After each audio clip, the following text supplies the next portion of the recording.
Ici, quand le silence nous parle, on écoute chacune de ces histoires.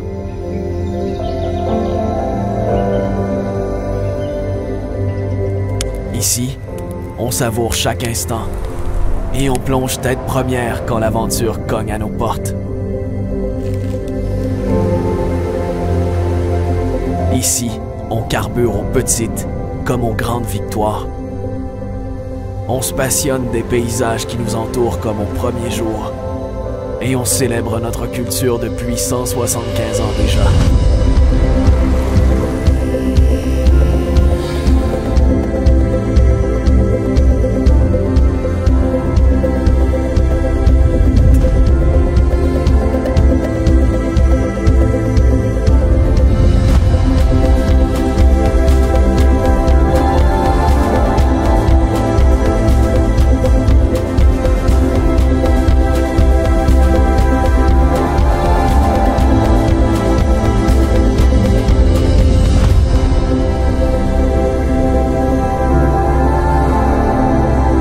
Ici à Saint-Raymond, pour vivre pleinement.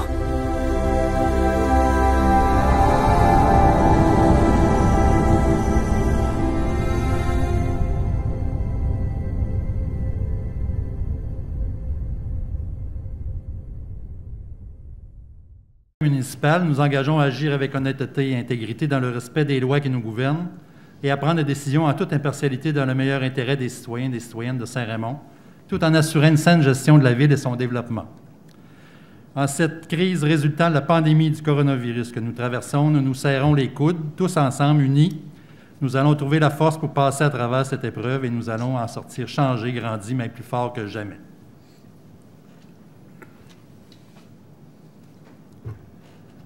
Alors, bonsoir tout le monde et bienvenue à cette séance ordinaire du Conseil de ville de Saint-Raymond du 5 octobre 2020. Alors, le couvre-visage que je portais, finalement, a été confectionné par José Dion de l'entreprise Vêtements Confo de Saint-Raymond. Alors, pour chaque couvre-visage vendu, José donne 3 $ à la cause du cancer du sein. Vous comprendrez que c'est le mois du cancer du sein. Alors, les masques sont vendus 10 $ et vous pouvez vous en procurer dans les 2 pharmacies de Saint-Raymond.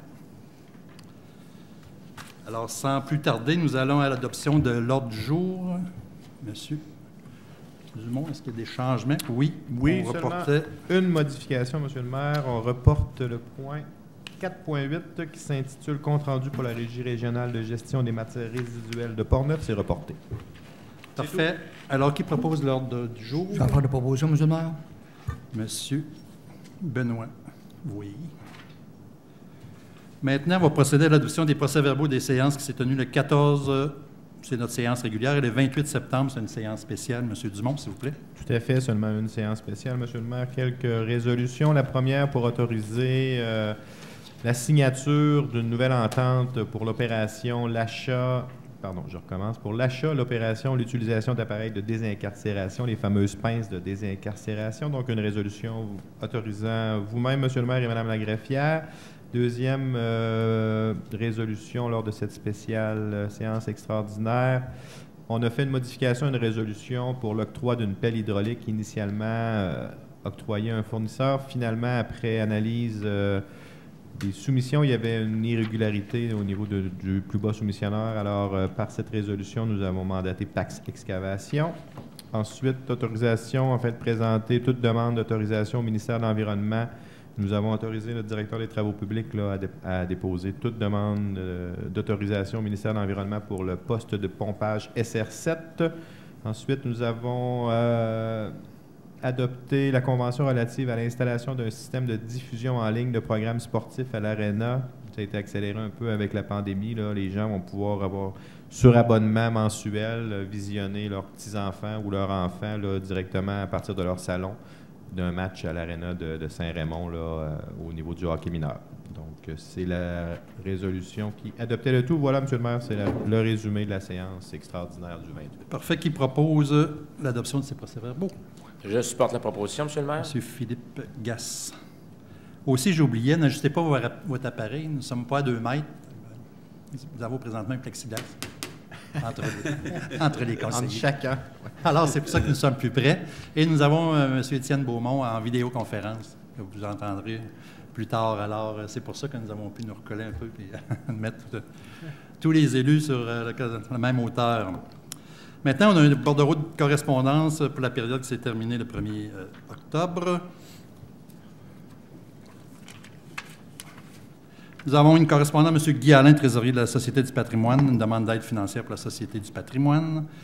Le 8 septembre, M. Jean-François Leclerc, ingénieur au ministère des Transports, accusé de réception de la résolution relative à la construction d'une voie d'accès direct à l'autoroute 40 que nous avons faite. Les étapes nécessaires à l'analyse de la demande sont amorcées et nous serons informés lorsque celle-ci sera terminée.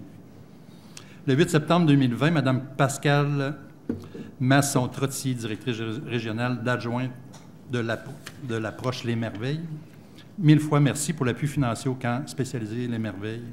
Celui-ci a contribué à accueillir des jeunes polyhandicapés qui habitent la municipalité. Le 17 septembre, M. Yves Moisin, préposé au service des loisirs de la culture de la ville de Saint-Raymond. C'est une lettre de démission pour départ à la retraite, alors que nous avons souligné justement vendredi dernier, alors bonne retraite, M. Moisin. 24 septembre 2020, Mme Julie Bédard, directrice générale, secrétaire, trésorière municipalité de Sainte-Christine-d'Auvergne, un appui à la ville de Saint-Raymond pour sa demande au ministère des Transports concernant la construction d'une voie d'accès direct à l'autoroute 40. On remercie tous les gens de la municipalité de Sainte-Christine-d'Auvergne. Merci. Alors, ça complète notre bordereau de correspondance. Maintenant, dépôt et mémoire des requêtes des citoyens. Nous avons justement une requête de citoyens qui consiste...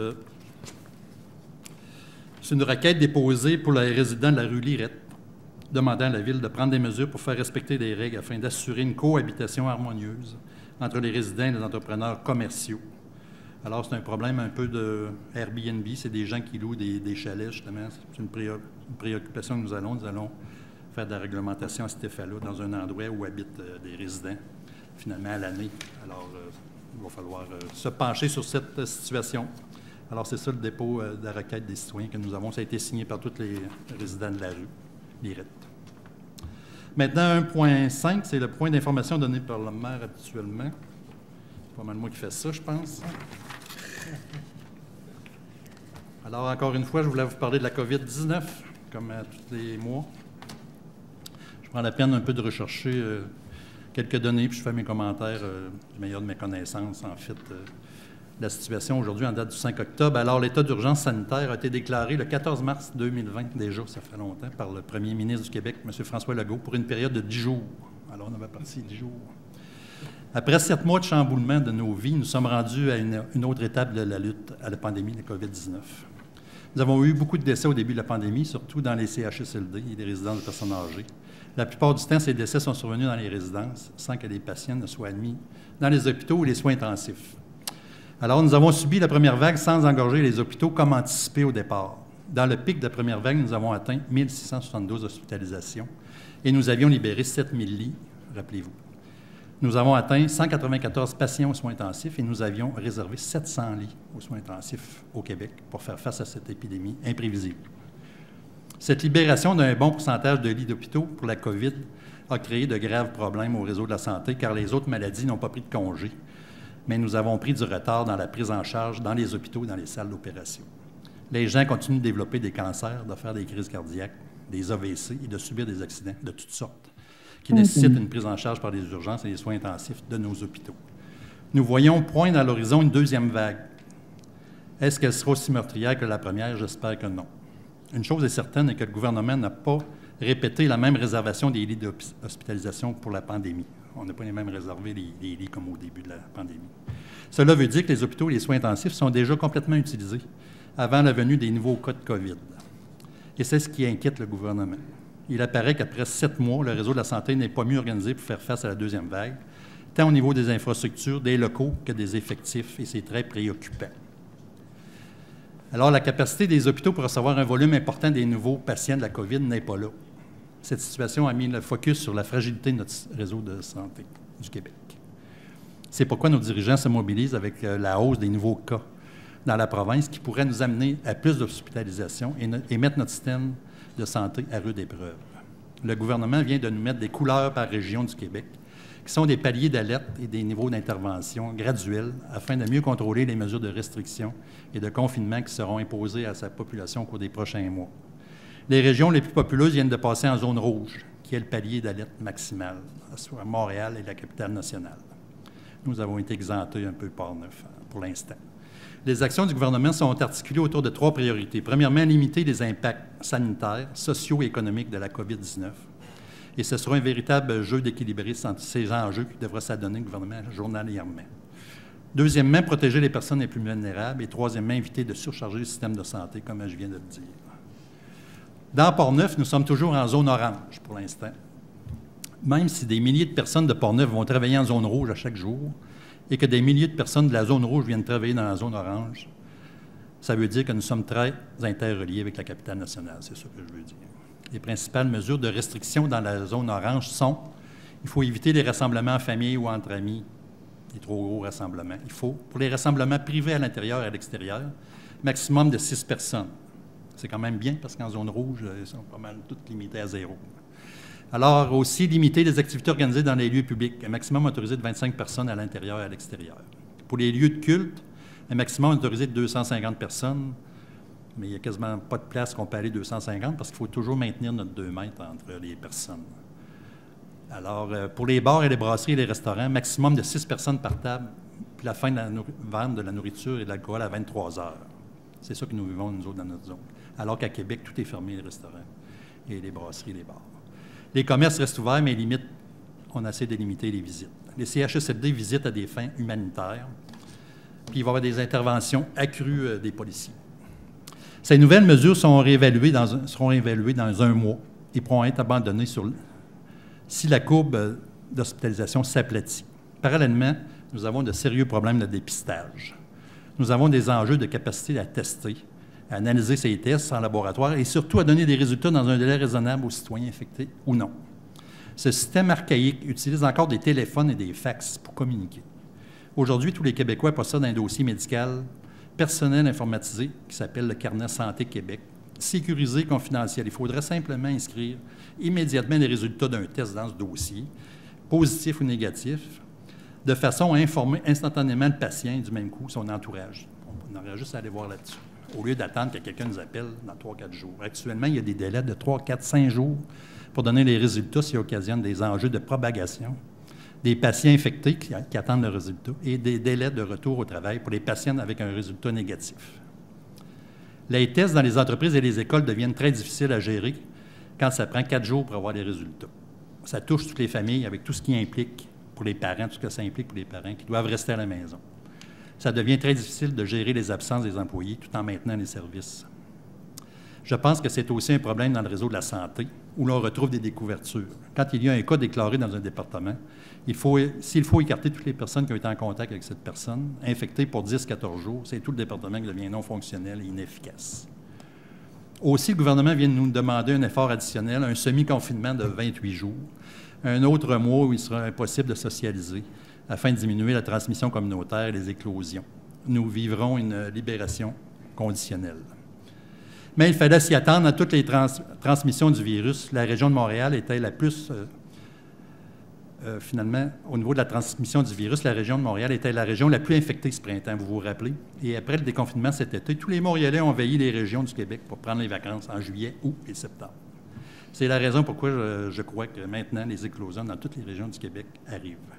Rappelons-nous que les régions éloignées du Québec n'avaient pratiquement pas de cas au début du déconfinement. Alors, justement, j'avais une courbe à vous montrer.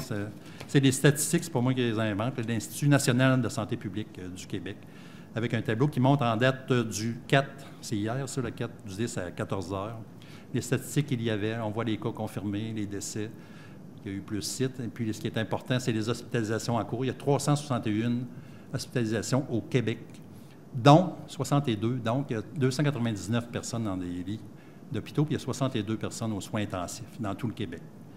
Alors, quand on regarde la courbe, justement, plus loin, c'est sûr que nous voyons une augmentation des hospitalisations et surtout des soins intensifs, mais pas un niveau élevé aussi haut que le printemps.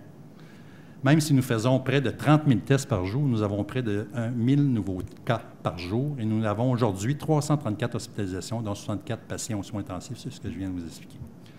Nous voyons quand même une courbe qui est en progression. Quand on voit au bout, à droite complètement, bien là, c'est les hospitalisations, puis on voit qu'on est en train de remonter. Alors, cette courbe-là, finalement, c'est évident que les nouveaux cas touchent plus les jeunes de 20 à 50 ans. Nous espérons que cette courbe sera stabilisée en un mois. En fait, il faut l'aplatir, cette courbe. Il ne faut pas que ça monte au niveau que vous voyez à gauche. Ça, c'est ce que nous avons eu en avril et en mai, en fait. Alors, c'est cette courbe qu'il faut surveiller. Mais combien de temps allons-nous maintenir ces conditions de vie? Supposons que nous ne trouvons pas de vaccin efficace avant 2 ans. Nous devrons apprendre à vivre autrement que le virus, car dans 2 ans, ce sera peut-être la COVID-22. Il faut apprendre à se protéger et protéger les autres si nous voulons traverser ce long calvaire. Car vivre, ce n'est pas juste ne pas mourir. L'équilibre de l'être humain se trouve dans la vie familiale, le travail, la vie sociale et les loisirs et les sports. Nous sommes anxieux de pouvoir recommencer à vivre normalement. Il va falloir avoir un plan de match pour composer avec les problèmes de santé mentale résultant de cette vie anormale que nous vivons, que nous commençons à sentir de plus en plus. Est-ce que nous devons fermer notre région aux visiteurs? Je fais confiance aux Québécois, je m'en remets à leur bon jugement des visiteurs. Nous sommes une immense région de villégiature et plusieurs personnes nous visitent pour le plein air, le vélo, la chasse.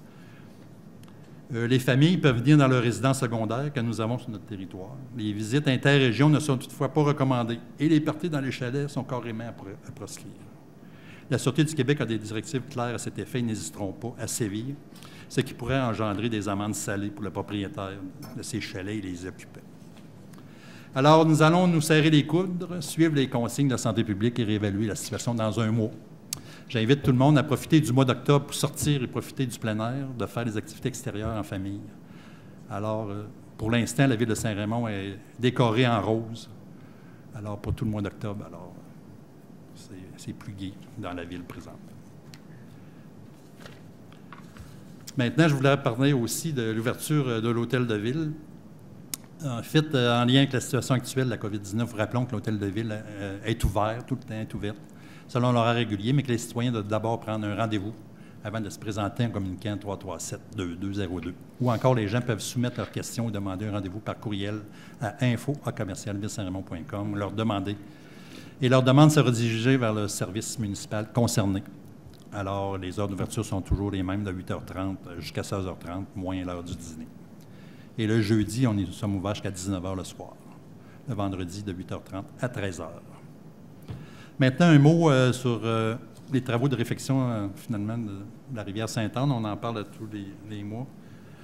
Les travaux se termineront au cours des prochains jours. Cette réflexion a l'objectif de renforcer la digue sur une longueur de 160 mètres, de minimiser les débordements du côté de Monseigneur-Vachon et Saint-Émilien. Alors, c'est un travaux gigantesque là, qui s'est produit là.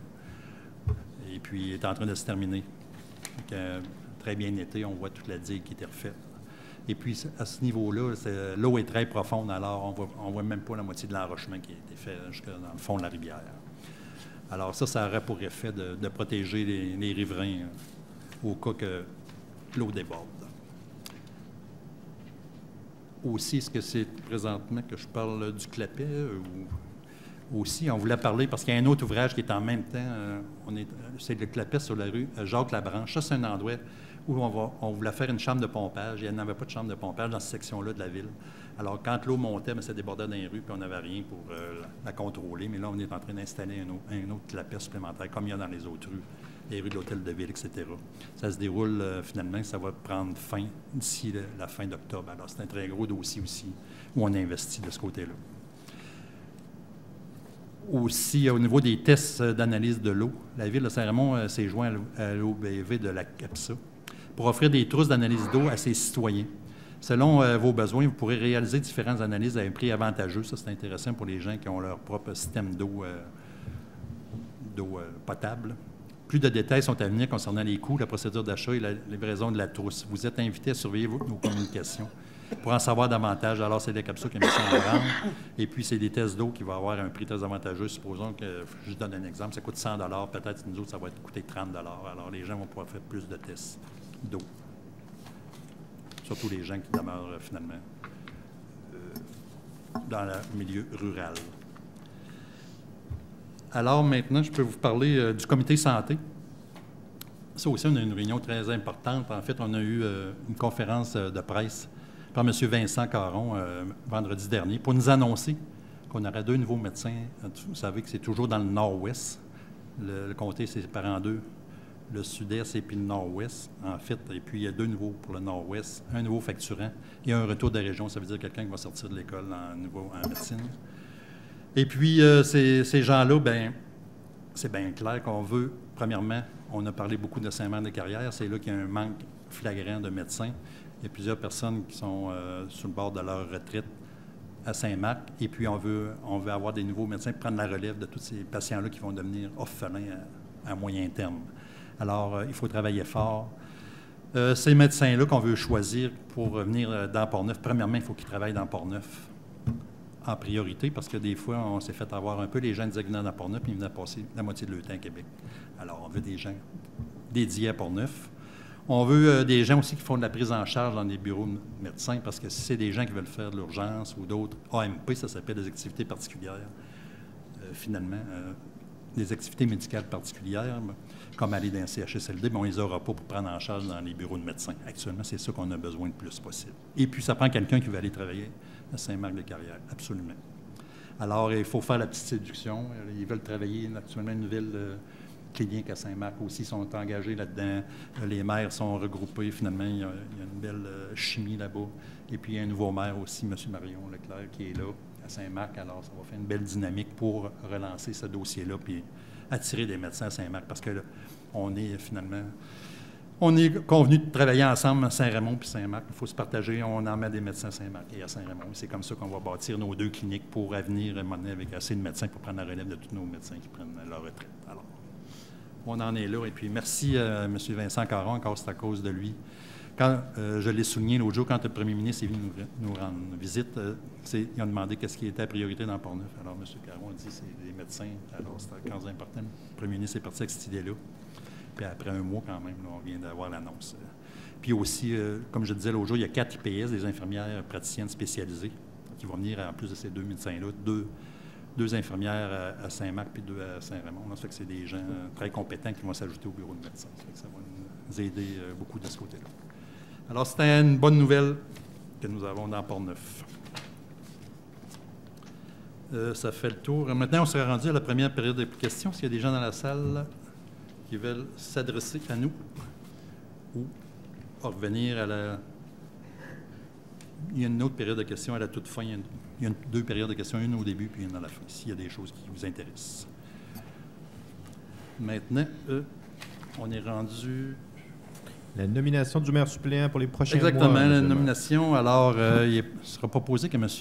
Fernand Lirette soit nommé maire suppléant pour les mois de novembre à février 2021. Alors, on remercie M. Pierre Cloutier, qui était finalement maire suppléant. Merci. Des derniers mois. Une augmentation de salaire. Oui, c'est sûr, c'est une augmentation de salaire. Il n'y en a pas. C'est toujours le même prix. Non, c'est quelqu'un pour m'assister dans mes fonctions. Puis quand on a trop de représentation, c'est sûr qu'actuellement, c'est plus tranquille à cause de la COVID. Mais des fois, on a 2-3 affaires à faire la même journée, et puis on se partage les tâches, etc. Puis quand je ne peux pas aller à quelque part, bien, c'est le maire suppléant qui s'en occupe. Alors, M. Lirette va être là pour m'assister dans les prochains mois. Qui propose cette nomination? Je le propose, M. le maire. M.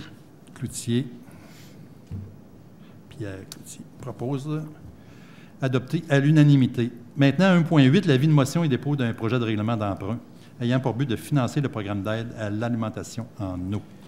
Oui, M. le maire, en fait, projet pour 14 citoyens durant Sainte-Croix qui sont devant, finalement, un puits et un réseau communautaire à bout de vie, là, qui est désuet, qui doit être remplacé. Donc, la Ville leur donne un coup de main là, pour le financement, bien sûr, donc avec un règlement d'emprunt pour réaliser le tout de leur côté, 14 résidents. Donc, ça va être retaxé là, sur le compte de taxes, refacturé sur le compte de taxes de ces gens-là sur quelques années. Donc, c'est l'avis de motion pour réaliser le tout. Les travaux seront réalisés en 2021, M. le maire. Parfait. Qui donne l'avis de motion? Je propose, M. le maire. Oh. On est en même temps. M. Lirette.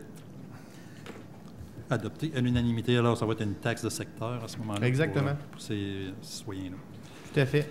Maintenant, 1.9, appui à la vallée Bras-du-Nord dans le cadre du projet d'aménagement d'un nouveau stationnement près de l'accueil Shannon. Alors, attendu que la vallée Bras-du-Nord est une première destination de vélo de la montagne au Québec est l'une des 3 plus importantes destinations dans l'Est d'Amérique du Nord, attendu que la vallée s'apprête à déployer un important plan de développement avec des investissements directs de plus de 5,5 millions. Attendu, la capacité d'espace de stationnement est atteinte depuis maintenant plusieurs années, obligeant les usagers à stationner leurs voitures le long du rang Saguenay et entraînant des enjeux majeurs de sécurité pour les marcheurs, les cyclistes et les automobilistes. Attendu que le seul endroit possible pour l'aménagement d'un nouveau stationnement dans le secteur de l'accueil Chanoine est de propriété publique. Attendu que cette terre publique est soumise à de nombreuses contraintes, notamment à l'égard des règlements sur l'aménagement durable des forêts, domaine de l'État. Attendu que la Ville encourage fortement la Vallée-du-Nord dans ses démarches pour l'obtention d'un permis auprès du ministère des Forêts, de la Faune et Parcs en vue de l'aménagement d'un stationnement. Alors, il sera résolu que le Conseil municipal appuie les démarches de la Vallée-du-Nord auprès du ministère des Forêts, de la Faune et Parcs en vue de l'obtention d'un permis autorisant l'aménagement d'un nouveau stationnement de 200 places sur la terre publique adjacente à l'accueil Chanoine. Qui propose cet appui? Je propose, M. le maire. M. Barrette, adopté à l'unanimité. Maintenant, 1.10, un appui au Camp Portneuf dans sa démarche auprès du gouvernement du Québec dans la reprise de ses activités. C'est la même chose, entendu que le Camp Portneuf, c'est un camp de vacances du Québec. Les camps de vacances du Québec sont durement touchés par les mesures sanitaires et les restrictions liées à la pandémie parce qu'ils ont été pratiquement fermés depuis ce temps-là. Attendu, les organisations contribuent à la vitalité et au développement économique local en s'assurant chaque année à la création d'emplois de qualité. Attendu que les camps certifiés jouent un rôle capital dans le développement des enfants et des familles qui les fréquentent et des jeunes adultes qui y travaillent. Attendu que le camp de vacances Camp Portneuf est un acteur économique et social important pour la ville de Saint-Raymond. Attendu que le secteur des camps de vacances, un des seuls secteurs d'activité n'ayant toujours pas obtenu d'aide encore du gouvernement pour la reprise de ces opérations. Attendu que la perte importante de revenus de ces organisations pour l'année 2020 menace directement la pérennité des camps de vacances et qu'aucun soutien financier n'a encore été alloué de la part du gouvernement du Québec afin de répondre à cette situation. Alors, il sera proposé que le conseil municipal demande au gouvernement du Québec de répondre promptement à l'appel des camps de vacances du Québec et du Camp Portneuf, situés au sein de notre ville, et ce, pour d'offrir un soutien nécessaire à leur survie. Qui propose cet appui? Je le propose, M. le maire. M. Cloutier. Adopté à l'unanimité. À 1.11, l'autorisation en vue de l'occupation du domaine public du lot. 3 514 919. Vous nous dire à quoi ça consiste? Oui, tout à fait, M. le maire. En fait, c'est pour permettre à des citoyens, 2 résidents, 2 maisons qui utilisent le même puits d'eau potable. Peut-être Mme la greffière dans le secteur de la route du domaine, je crois, dans le secteur du Lac-Sergent. Plus précisément sur le chemin de l'Aviron. Chemin de l'Aviron, c'est ce que j'avais en tête. Dans le fond, le puits d'eau se trouve être de l'autre côté de la rue, les 2 maisons de l'autre côté, finalement le chemin entre les deux. Donc, les tuyaux qui approvisionnent les maisons avec le puits d'eau potable sont situés sous la chaussée. Alors, par cette résolution, le Conseil autorise, ça permet à nos citoyens justement de faire les travaux. Donc, on autorise de passer sous la chaussée. C'est conditionnel à ce que le demandeur installe ou fasse installer un repère afin de bien sûr localiser ces tuyaux-là sous la route pour éviter des futures excavations dommageables. Puis voilà. Donc, on demande aussi que les tuyaux soient sécurisés là, au niveau de l'isolation pour l'hiver. Donc, c'est vraiment autorisé. Parfait. Qui propose cette autorisation? Je le propose, M. le maire. M. Lirette. Adopté à l'unanimité. Maintenant, campagne à 1.12, campagne volontaire d'échantillonnage régional de la qualité de l'eau. Vous en avez parlé en introduction, M. le maire. En fait, par cette résolution, la Ville adhère à la campagne de la CAPSA. OK. C'est la même chose. Qui propose cette campagne? J'en fais la proposition, M. le maire. M. Étienne Beaumont. Adopté à l'unanimité. Maintenant, au niveau de la trésorerie, bordereau des dépenses pour la période qui s'est terminée le 1er octobre 2020. Alors, c'est un bordereau de dépenses qui monte à un montant de 1 648 884 $ et dont les principaux chèques que nous avons autorisés, en fait, qui sont les contrôles Provan associés, 45 530 $, c'est au niveau du clapet, justement, que j'ai parlé tout à l'heure, que nous avons acheté. Et puis, finalement, il y a des salaires aussi pour un total de 205 041 $. Et surtout, un chèque du ministre des Finances de 839 369 $, qui est le Sûreté du Québec. Et c'est 50 du montant que nous payons annuellement. Alors, c'est 1 600 000 que nous payons de Sûreté du Québec. Alors, c'est un gros chèque qui va passer dans le compte ce mois-ci. Alors aussi, nous avons posé des questions sur les dépenses qui nous intéressaient, d'avoir des explications. Et puis, nous avons eu nos réponses satisfaisantes. Alors, qui propose? Je supporte la proposition, M. le maire. M. Philippe Gasse. Maintenant, 2.2, le dépôt d'un état en date du 30 septembre indiquant les immeubles sur lesquels les taxes imposées n'ont pas été payées, en tout et en partie, de tout conformément à l'article 5.11 de la loi sur les cités et villes. Alors, finalement, c'est un dépôt de tous les comptes qui sont encore, ce pas des comptes nécessairement en souffrance, c'est des comptes en date du 30 septembre 2020. La liste des comptes de la ville. C'est une obligation par la loi. Alors, qui propose ce dépôt? Non, c'est un dépôt, n'a pas de proposition à adopter. Alors, à 2.3, l'adoption du règlement 719-20, règlement qui modifie le règlement 693, règlement décrétant la tarification pour l'année 2020. Alors, c'est un règlement que nous acceptons régulièrement. Tout à fait, M. le maire. Changer la tarification. Exact, par saison avec nos programmations d'activité. Donc, programmation automnale, nouveaux tarifs. Alors, on adopte une résolution pour adopter ces nouveaux tarifs là, pour la saison 2020. Qui propose l'adoption de ce règlement? Propose, M. le maire. M. Barrette, adopté à l'unanimité. Maintenant, au niveau de la sécurité publique, dépôt présentation du rapport d'intervention du service des incendies pour le mois de septembre. Alors, M. Voyer, s'il vous plaît. Oui, merci, M. le maire. Alors, le rapport d'intervention du service des incendies pour le mois de septembre. Alors, pour commencer, on a 7 alarmes d'incendie non fondées, dont 4 constats. Des infractions par rapport aux alarmes d'incendie non fondées. Une sortie assistance centraide aux ambulanciers. On a 2 dangers électriques. C'est 2 camions qui ont arraché des fils électriques. Ensuite, on a 4 sauvetages en route des accidents de vélo et 4 vérifications des incendies qui fait un total de 18 pour ce mois-ci, qui fait un cumulatif de 152 pour l'année. Comparativement à l'année passée, on était à 106. Je tiens à souligner, M. le maire, que ce mois-ci, c'est la semaine de prévention des incendies qui se déroule du 4 au 10 octobre. Alors, le premier, comme vous savez, le thème, c'est le premier responsable, c'est vous. Alors, près de 50 des incendies qui se produisent dans les maisons sont liés à une distraction ou une erreur humaine. Un incendie sur 4 débute dans la cuisine. Alors, je vais en faire quelques énumérations, M. le maire. C'est un conseil que je tiens à vous apporter aux gens qui sont à la maison. Lorsque vous cuisinez un appareil de cuisson, utilisez une minuterie pour vous rappeler le temps de cuisson. Vérifiez si vous avez fermé la cuisinière ou le four avant de quitter votre pièce. Ne laissez aucun objet sur la cuisinière. Si possible, évitez de quitter la pièce pour intervenir auprès des enfants. Demeurez toujours près de la cuisinière lorsque vous l'utilisez et ne sortez pas pour fumer ou vapoter. Ça, c'est bien important. Lorsqu'une journée de télétravail, prévoyez une plage horaire pour la préparation de votre repas. Évitez de répondre à vos courriels ou au téléphone pendant que des aliments sont en train de cuire. Lorsque vous recevez des amis, acceptez l'aide qu'on vous propose en cuisine pour ne pas être seul, superviser les différentes étapes. Laissez votre téléphone intelligent ou tablette hors de la portée quand vous cuisinez. C'est des trucs qu'on tient à apporter pour que, des fois, surtout, ça arrive assez souvent que les feux sont produits 1 sur 4, c'est dans la cuisinière. Alors, M. le maire, ça complète le rapport des incendies pour le mois de septembre. Parfait. Merci, M. Voyer. Maintenant, à 3.2, l'engagement d'une brigadière scolaire, poste régulier. Tout à fait, Monsieur le maire. En fait, nous renouvelons occasionnellement notre brigade de brigadières. Alors, Mme Ouellette, par cette résolution, soit engagée à titre de brigadière scolaire pour la prochaine saison. Voilà. Mme Germaine Ouellette. Tout à fait. Qui propose l'engagement de cette brigadière?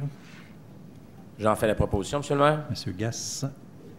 Adopté à l'unanimité. Maintenant, on est rendu à transport routier hygiène du milieu à 4.1, présentation des travaux effectués par les employés du service des travaux publics. M. Fernand Lirette, s'il vous plaît.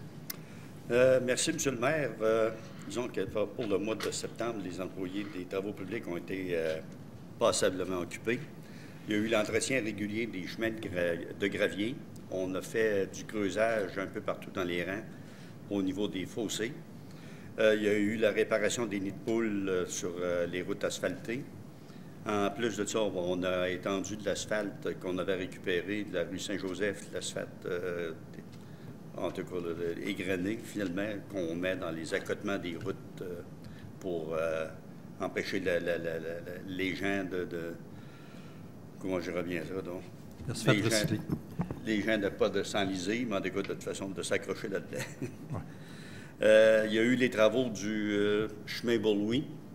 La ville a réparé la route. On a enlevé l'asphalte. On a préparé la route avec du gravier sur une distance de 1,8 km. Les travaux d'asphaltage devraient débuter cette semaine. Il y a eu l'entretien de la signalisation.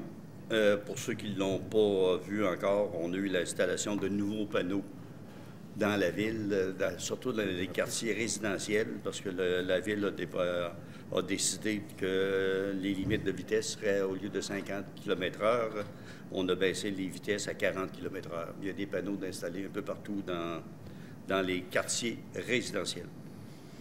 L'autre chose, c'est qu'il y a eu le début des travaux aussi. On a commencé à enlever la terre et les arbres sur une nouvelle route qu'il va y avoir dans le parc industriel numéro 2. C'est une nouvelle route qui va avoir à peu près 600 mètres de longueur, ce qui va nous permettre de dégager 1 million de pieds carrés. Ça veut dire une douzaine de terrains, 10-12 terrains qui vont être disponibles le printemps prochain. Autre chose, il y a eu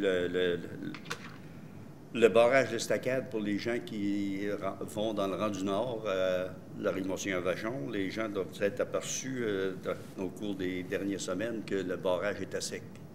Il est sur le ciment complètement. C'est-à-dire complètement. Il y a les deux premières parties du côté gauche. Il y a des poutres qui bloquent habituellement l'eau. Ces poutres-là, normalement, étaient ajustées par le ministère des Travaux. Comment est-ce qu'il appelle? Pas le ministère des Travaux. Oui, le ministère de l'Environnement. Le ministère de l'Environnement réglait le niveau de ces poutres-là avec des pelles mécaniques à tous les ans. Là, les poutres ont été enlevées. Ils ont été envoyés à Québec présentement. Puis le nouveau système, ça va être un système électrique qui va permettre tout simplement à une personne de pouvoir jouer avec le niveau de l'eau, de l'écoulement de l'eau, le baisser puis le remonter à volonté. Autre chose, l'entretien de la machinerie pour les employés, il n'y a pas de problème. Traitement des plaintes, encore, bien là, on a, dépendamment de la température, des chevreuils, des arbres. Surveillance des puits et stations de pompage. En passant, on a fait vidanger les stations de la ville, les stations d'épuration des eaux, ces patentes-là. Ça fait 3 semaines, 1 mois que les gens travaillent, ils ont terminé la semaine passée. C'est ce qui résume, grosso modo, les travaux qui ont été effectués durant le mois de septembre. Parfait. Merci, M. Lirette. Maintenant, 4.2, confirmation d'engagement de M. Jean-Simon Langevin au poste d'ingénieur chargé de projet. Oui, M. le maire, conformément à la loi, puis l'approbation de 6 mois de M. Langevin, donc après évaluation de ce dernier, positive, à part cette résolution, nous confirmons l'engagement de M. Langevin au poste d'ingénieur chargé de projet à la Ville de Saint-Raymond. Parfait. Qui propose cette confirmation d'engagement? Je le propose, M. le maire. M. Barrette, adopté à l'unanimité. Maintenant, 4.3, l'engagement d'un contremaître aux travaux publics. Tout à fait, M. le maire. Après un processus rigoureux, les démarches d'affichage, les entrevues, processus de sélection, je remercie d'ailleurs M. Barrette qui a fait partie du comité de sélection avec moi, entre autres, et les autres membres du comité. Donc, par cette résolution, nous confirmons le choix de M. Antoine Deschaines au poste de contremaître aux travaux publics. Sa date d'entrée en fonction est fixée au 19 octobre prochain. puis, M. Deschaines, les conditions de travail sont prévues à même la Convention des cadres de la Ville de Saint-Raymond. Voilà. Parfait. Qui propose l'engagement du contremaître aux travaux Je publics? propose, Monsieur le maire. M. Lirette, M. Fernand Lirette. Adopté à l'unanimité. À 4.4, l'engagement d'un préposé aqueduc et égout au service des travaux publics.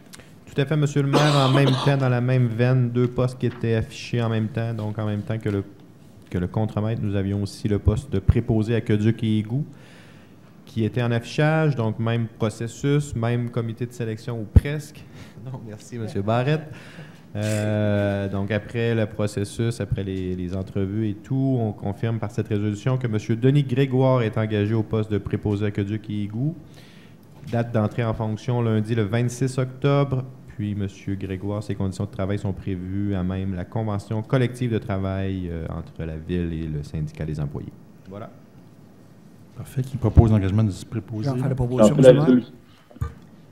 Oui. On a égalité, M. Beaumont et M. Voyer. Oui, il va prendre Étienne. Étienne Beaumont propose, adopté à l'unanimité. Monsieur le maire, est-ce que je pourrais rajouter quelque chose? Oui, allez-y. Ce qui est intéressant, c'est qu'à la Ville de Saint-Raymond, ils ont fait un comité de sélection. Le processus est très clair. C'était à l'initiative de M. le maire qui a mis ça en marche. Puis il y a le directeur général qui siège sur le comité. Il y a un élu. À la fois, ça peut être Étienne Beaumont, ça peut être moi ou un autre, dépendamment des titres. Il y a une consultante qui est Mme Marie-Laure. Marie-Laure Eusledor. C'est ça. Puis c'est transparent, c'est clair. Puis là, on cherche toujours les meilleures personnes qui peuvent travailler à la Ville. C'est ça le fonctionnement. Puis à date, là, on peut dire qu'on est chanceux, hein, dans la sélection de nos ressources. C'est ça que je tenais à dire, M. le maire. Merci, M. le maire, de nous permettre de pouvoir le faire. Merci. Bon, on peut dire aussi qu'il y a des bons candidats qui appliquent, là, ça aide. Oui. C'est sûr que Oui. la dernière application, comment il y a votre candidat? C'était pas cela, une vingtaine, je pense. Ouais. Quand même, alors, par les temps qui On courent. dirait que la pandémie a changé. C'est des postes très spécialisés, là, alors finalement. Nous, c'est pas des ajouts de postes, il faudrait le dire aussi. C'est des gens, suite au départ, finalement. Oui. Tout à fait, c'est des postes existants. On ne crée pas de Simon poste, M. le Jacob, maire. qui est parti, alors finalement, Tout à fait. c'est pas exactement son poste, mais il y a d'autres gens qui L'effet prennent son domino, poste. là. Puis l'effet domino, alors c'est un poste qu'on Exact. rentre dans ce département-là. Puis notre contremaître existant a fait le choix de retourner à ses premiers amours d'opérateur de machinerie. Donc, nous Exactement. gardons cette personne. Alors, c'est Ok, pas très 3 ajouts de compétente. personnel dans notre C'est fonctionnement. un bon point à préciser, M. le maire, effectivement. C'est des remplacements, des ajouts, puis des gens, là, finalement, là, tantôt on a parlé de quelqu'un qui prenait sa retraite, alors on va engager quelqu'un, ça peut être quelqu'un qui va prendre sa place, mais on va engager quelqu'un dans la boucle pour remplacer ce quelqu'un-là qui est parti. Tout à fait. On n'ajoute pas des nouveaux postes, c'est des Exact. remplacements. On est assez, on surveille ça de près. Oui. Maintenant, merci, M. Barrette, pour votre temps, parce que vous passez énormément de temps. C'est long. C'est un long processus de passer plusieurs entrevues, là, puis choisir, et puis une deuxième entrevue, etc. Merci, M. Barrette. On le fait dans le directeur, finalement, des incendies, etc. Ça a été long aussi. Merci, M. le maire. Parfait. Ça fait plaisir. À 4.5, l'octroi d'un contrat pour la fourniture de matériel d'aqueduc dans le cadre des travaux de prolongement de la rue des Forces. On en a parlé tantôt, dans le parc industriel numéro 2. Tout à fait, M. le maire. En fait, c'est, comme vous l'avez mentionné, ça fait partie du chantier. Donc, appel d'offres par cette résolution. Nous confirmons le contrat pour la fourniture du matériel d'aqueduc qui va être octroyé à Réal UOT, le plus bas soumissionnaire conforme. Donc, pour une dépense de 69 049,75 $ plus les taxes. Et bien sûr, c'est prévu à même le budget de la réserve financière pour les fins de développement du territoire en matière industrielle. Voilà. Alors, il faut dire que c'est des travaux que nous faisons en régie. Alors, finalement, c'est nous. Nous avons engagé une pelle, nous avons engagé les camions avec nos camions, et puis finalement, on va installer finalement les tuyaux nous autres mêmes. Alors, c'est pour ça qu'on achète les tuyaux et non pas on ne fait pas affaire avec un entrepreneur spécifiquement pour ces travails-là qui est quand même assez facile dans le parc industriel. Alors, qui propose l'octroi de contrat pour J'en fais la ça? proposition, M. le maire. Monsieur Voyer. Adopté à l'unanimité. Maintenant, 4.6, l'octroi d'un contrat pour l'achat d'une pompe dans le cadre des travaux de construction d'une chambre de clapet sur l'avenue Jacques-Labranche. Tout à fait, M. le maire. Vous en avez d'ailleurs parlé en introduction de séance ce soir. Donc, Suite à l'appel d'offres en soi, donc pour le chantier du Clapet, c'est un peu le même principe que vous venez d'expliquer là.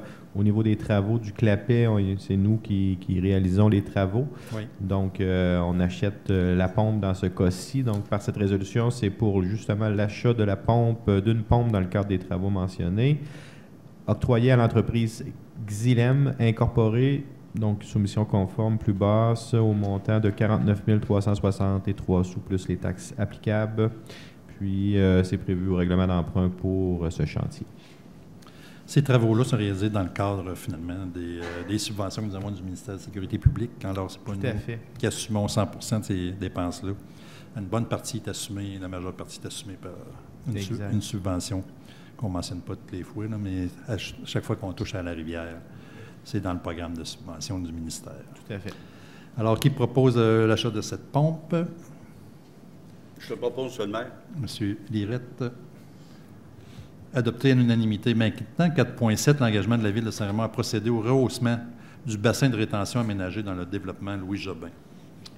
Je peux vous la laisser, celle-là, M. le maire, c'est 4 mm.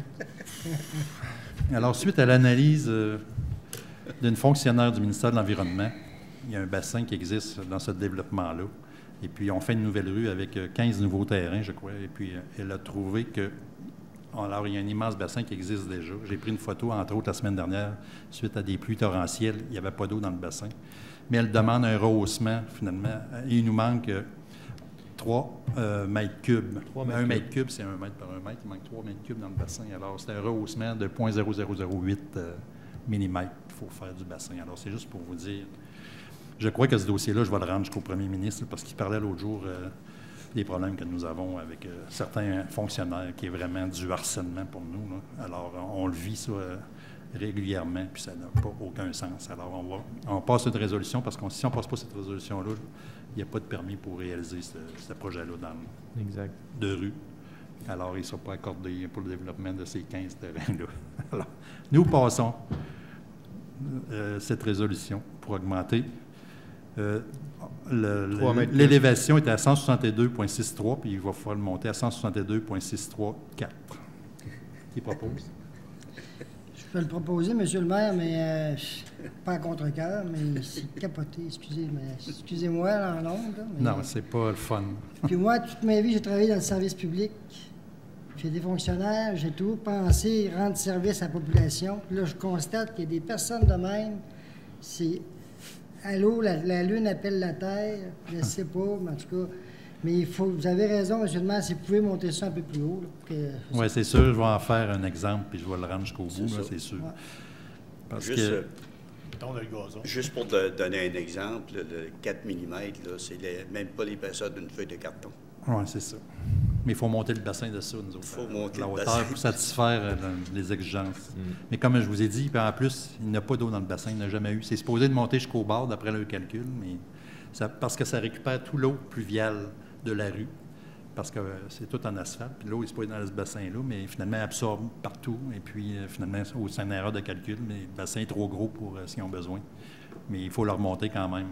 Alors, c'est un exemple parfait là, de choses que nous avons à vivre. Et il faut dire qu'on a une firme de consultants, des ingénieurs qui travaillent là-dessus, qui ont passé, je ne sais pas comment, d'heures puis de journées à répondre à ces questions-là.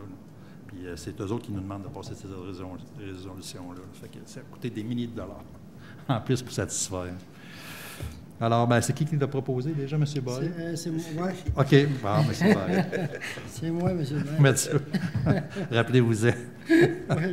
Adopté à l'unanimité. À 4.8, non, ça a été reporté à une prochaine séance, compte rendu de la régie régionale. Maintenant, 5 urbanistes et mise en valeur du territoire. Alors, c'est le dépôt des présentations du procès-verbal de la réunion du comité consultatif d'urbanisme tenue le 22 septembre 2020. Alors, M. Barrette, justement, qui est représentant de ce comité. Merci, M. le maire. On va passer à des sujets plus intéressants. Il y a eu en 2019, les statistiques tout d'abord, en 2019, en septembre 2019, il y avait eu l'émission en permis de 12 permis émis à ce moment-là pour un total cumulatif de 84. Si on se met en septembre 2020, on a eu 14 permis d'émis en septembre pour un total actuel de 81. Fait que la tendance, ça se maintient toujours. C'est sûr, des fois, il y a un nombre de permis et un nombre de logements. On pourrait vous dire, mettons, un permis, tu peux avoir 2 logements, parce que des fois, c'est un duplex. Mais ça demeure pas loin. La tendance fait en sorte qu'on va se rapprocher du 90, peut-être du 95. C'est intéressant, tu vois.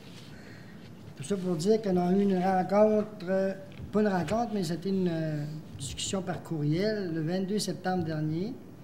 On avait à discuter de 2 demandes de PIA qu'il y avait au centre-ville de Saint-Raymond. Il y en avait 3 au Lac-Sept-Îles. Puis on a discuté de 2 dérogations mineures qui ont été demandées par des citoyens, dont une qui avait été discutée à la réunion précédente, puis qu'on avait décidé de reporter parce qu'on n'avait pas il manquait des éléments pour prendre une bonne décision.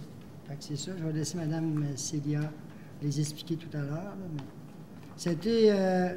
tous les gens ont bien répondu lorsqu'on fait des rencontres virtuelles par courriel, là, les gens ils répondent assez rapidement. Tous les membres ont participé activement à ça. C'est bien, M. le maire. C'était tout. Parfait. Merci, M. Barrett. Alors, justement, Mme Célia Solinas, ça va nous parler à 5.2 des demandes faites dans le cadre du règlement relatif au PIA. Nous présenter les dossiers, s'il vous plaît. Oui. Alors, du côté du Lac-Sept-Îles, une première demande de M. Patrick Allaire au 206 avenue Jean-Joseph-Est. Une demande de permis pour la construction de 2 appentis à même le garage existant, de même que la construction d'un abri. Une deuxième demande de Mme Geneviève Trépanier au 3409 chemin du Lac-Sept-Îles. Une demande de permis afin de construire une remise. Et finalement, pour la 3e demande du côté du Lac-Sept-Îles, une demande de Mme Annie Laforêt au 5983 chemin du Lac-Sept-Îles. Une demande de permis soumise pour agrandir le chalet. Ces 3 demandes-là du côté du Lac-Sept-Îles ont été recommandées favorablement. Je me déplace au centre-ville. Une demande de M. Michel Duchesneau, en fait, qui est le responsable des travaux pour le magasin Corvette.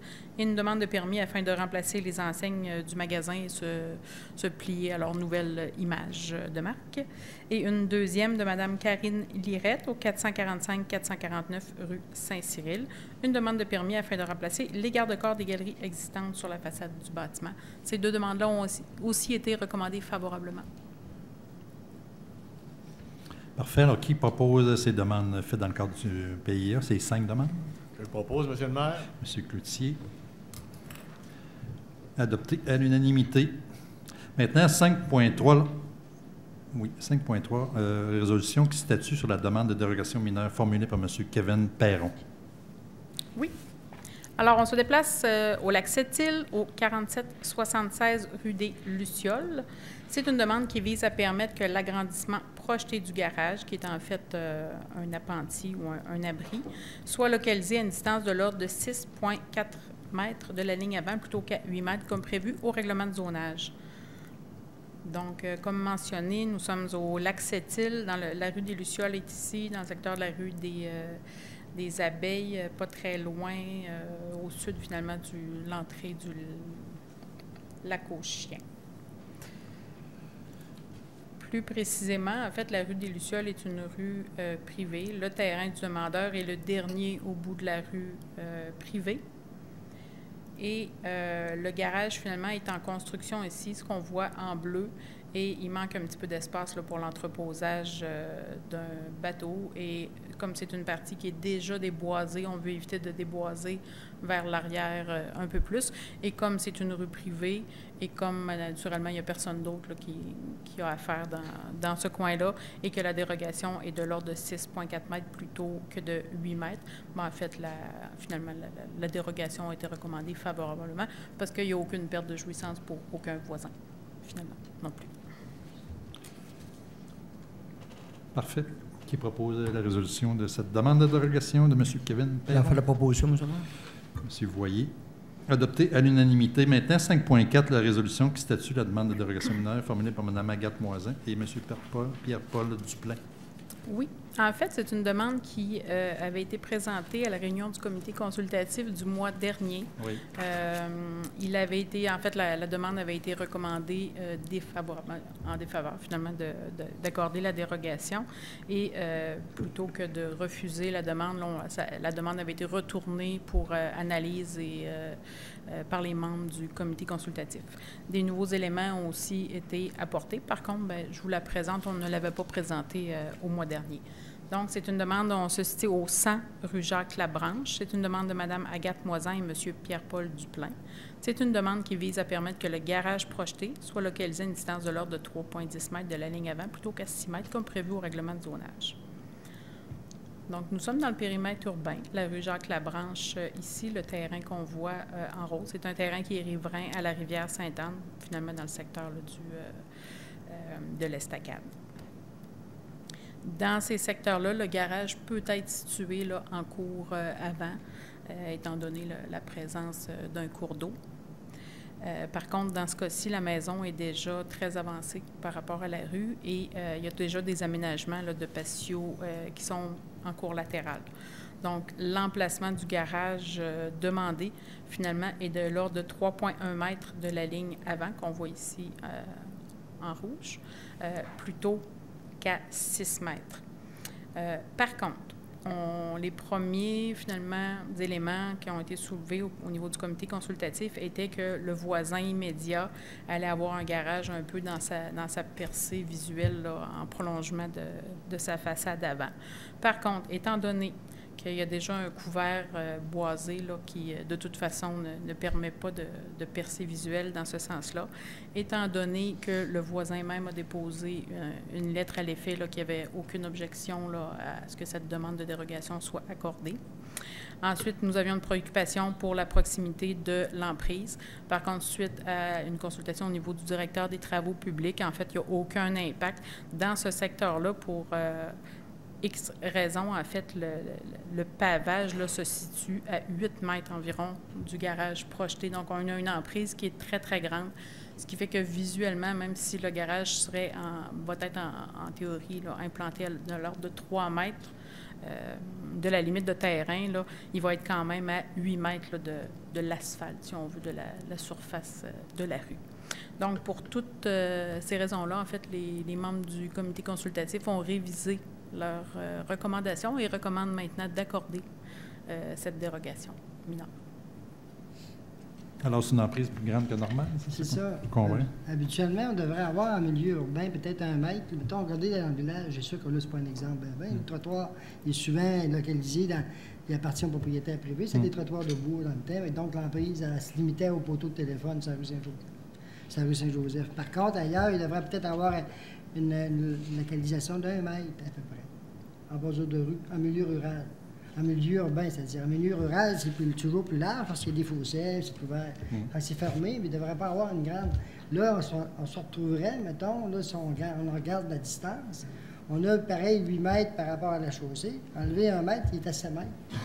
Enlever 1,5 mètre, il est encore loin. Si l'emprise, elle devait peut-être être conservée à l'époque pour faire un développement qui amenait peut-être en direction ouest, là. Je ne sais pas s'ils voulaient faire raccorder une autre rue plus loin. Je ne sais pas dans les plans de la paroisse. C'était à la ville à l'époque, c'était à la ville. C'est pas la paroisse, mais il reste que. C'est pour ça qu'on se disait, peut-être que l'emprise même, souvent, on pourrait la redonner au propriétaire. Mais si tu redonnes au propriétaire, tu taxes un peu plus. C'est ça, là. Mais il est monté à laisser la ville. C'est ça. Ils s'en servent, mais t'as nous autres. Alors, vous avez une entente avec le voisin?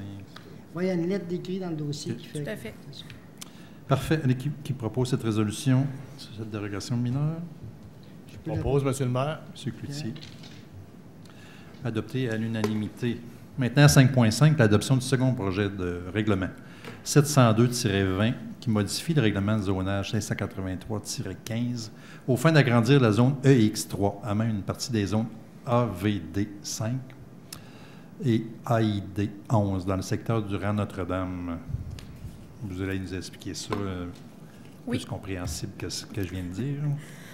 Tout à fait. En fait, c'est une modification pour laquelle le premier projet a été adopté il y a quelques mois de ça.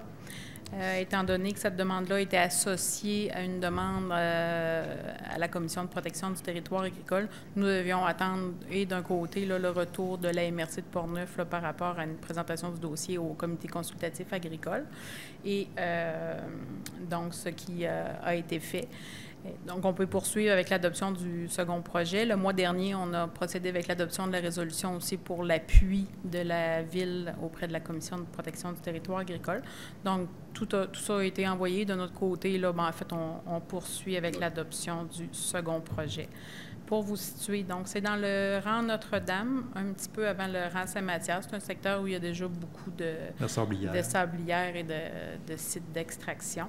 Donc, le site là, de Carl-Beaupré, en fait, c'est le site qu'on voit, je vais vous le montrer plus précisément ici. En fait, c'est le site qu'on voit ici en jaune. Le terrain est un peu plus grand, là, ça continue là, vers la rivière. Par contre, le projet est de vraiment juste reconnaître la partie existante qui est actuellement exploitée. Et c'est cette même partie-là qui fait l'objet d'une autorisation à la Commission. Donc, on vient seulement créer une zone d'extraction à même les deux zones agricoles AID 11 et AVD 5. Dans ce même secteur-là, en fait, contigu, on a Pavage Portneuf et un petit peu plus loin de l'autre côté, durant Saint-Mathias, on a aussi Pax Excavation. Donc, on poursuit l'adoption afin de régulariser. En fait, c'était un site d'extraction qui existe depuis de nombreuses années. Là. On remonte même là, probablement dans les années 70 de mémoire. Par contre, ça n'avait jamais été régularisé et reconnu. Autrement dit, le zonage ne fonctionnait pas avec la réalité qui existait Tout à sur fait. le terrain. Et la Commission de protection du territoire agricole était intervenue là, pour dire qu'il fallait faire des démarches là, pour régulariser de leur côté. Donc, on en profite pour régulariser aussi chez nous. Alors, c'est le second projet de règlement que nous adoptons ce soir. Qui propose cette adoption? On fait la proposition, M. le maire. Monsieur, vous voyez, adopté à l'unanimité. À 5.6, l'adoption du règlement 704-20 qui modifie le règlement de zonage 583-15. On fait d'agrandir la zone EX4 à même une partie de la zone AVD5 dans le même secteur, le secteur du rang Saint-Mathias. C'est la continuité, en fait, des sablières qu'il y a dans ce coin-là. Il y en a une qui appartient à M. Beaupré, une qui appartient à Pavage Portneuf, je crois. Et l'autre bord de la rue, Saint-Mathias, c'est Pax Excavation. Tout à fait. En fait, je ne vous ai pas remis de visuel, étant donné qu'on en est à l'adoption. Donc, c'est effectivement l'agrandissement du site d'extraction pour Pax Excavation pour une sablière et carrière. C'est ça.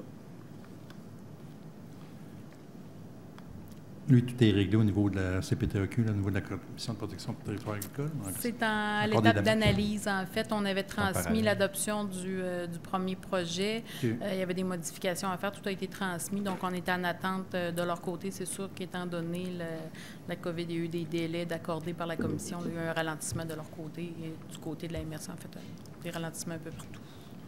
Parfait. Alors, nos jours, on parlait, là, finalement, nous avons des analyses de son, etc., oui. Des limites, parce que c'est une carrière qu'on parle. Là. Oui, en fait, étant donné qu'il y a un volet carrière, en fait, il y a des normes au niveau acoustique là, pour une sablière aussi. Par contre, dans ce cas-ci, c'était vraiment les normes au niveau de la carrière qui sont finalement plus grands. L'écran tampon, la zone tampon, en fait, pour une carrière est de 600 mètres d'une résidence. Naturellement, il y avait plusieurs résidences là, qui étaient situées à moins de 600 mètres. Par contre, on peut aller à l'encontre de ces normes-là sous présentation là, d'une étude acoustique réalisée par des ingénieurs en ce sens.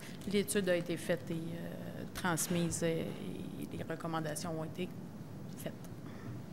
Parfait. Qui propose l'adoption de ces règlements dans le rang Saint-Mathias? Je propose seulement. M. Lirette. Adopté à l'unanimité. Maintenant, 5.7, l'adoption du règlement 713-20 qui modifie le règlement de zonage encore 583-15 aux fins de créer la zone REC 21 et à même une portion de la zone RE4.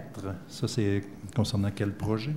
Oui. En fait, c'est concernant le projet d'hébergement rustique de type tipi pour un maximum de 6 unités, qui était finalement, en fait, je vous dis dans le secteur de Monseigneur-Vachon, mais c'est plutôt l'accès qui se fera par ce secteur-là, l'avenue Louis-Jobin, mais l'usage est vraiment situé à l'extrémité nord-ouest là, de la terre, quand on s'en va plus vers la rivière. Par contre, l'accès se fera par vers la rivière Bord-du-Nord. Oui. Dans ce dossier-là, on a parlé aussi de la demande d'appui, finalement, pour la résolution de la Commission de protection du territoire agricole. Donc, même si on en est à l'adoption aujourd'hui, l'entrée en vigueur, en fait, le démarrage de ces usages-là ne pourra se faire qu'après autorisation de la Commission parce que le chemin d'accès pour se rendre à ce site-là est situé en zone agricole. Donc, la Commission doit donner son autorisation pour circuler en zone agricole et se rendre au site même s'il n'est pas en zone agricole. Alors, il y a d'autres démarches à faire auprès de la Commission de protection de territoire. La demande a été expédiée aussi, donc on est en attente là, de l'autorisation de leur côté. Et la MRC? Non, au niveau de la MRC, tout a été... En fait, la MRC, pour la zone agricole, n'est pas vraiment consultée parce qu'on a vraiment utilisation d'un chemin qui est existant. Là, on ne rajoute pas des constructions ou des usages. On fait juste dire on va rouler dans un chemin qui est normalement réservé aux tracteurs ou à de la machinerie agricole, mais on va rouler dedans afin de se rendre à un camping. Donc, c'est quand même, somme toute, mineur comme au niveau de la création de la zone récréative? Elle, en fait, ça a été reconnu au niveau de la conformité par la MRC. En tout cas, on avait consulté sur une base préliminaire. Puis oui, tout à fait. C'est un usage là, qui pouvait être jugé compatible dans ce secteur-là, dans l'affectation rurale. OK. Parfait. Qui propose l'adoption de ce règlement? C'est la dernière adoption ce soir? C'est l'adoption. C'est l'adoption finale. Oui. Je supporte la proposition, M. le maire. M. Philippe Gasse. Finir par l'adopter. C'est long, hein? Pour ceux qui attendent. Maintenant, 5.8, adoption du règlement 715-20.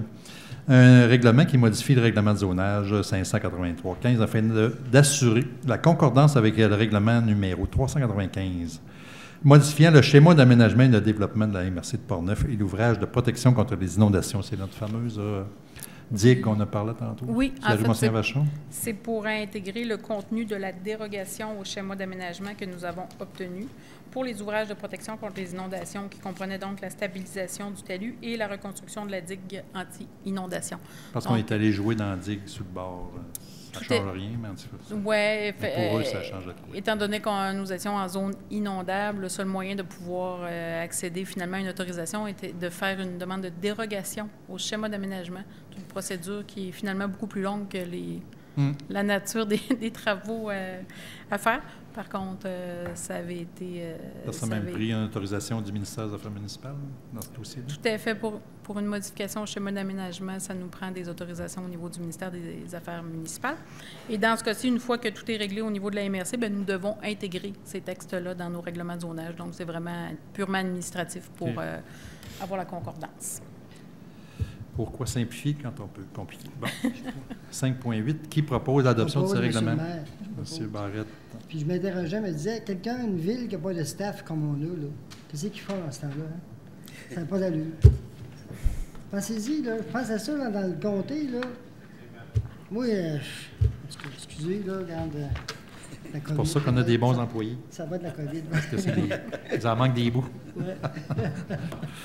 Merci, M. le maire. C'est bon. À 5.9, l'adoption du second projet de règlement 716-20. Un règlement qui modifie le règlement de zonage. Vous avez toujours beaucoup de choses dans ces temps qui courent.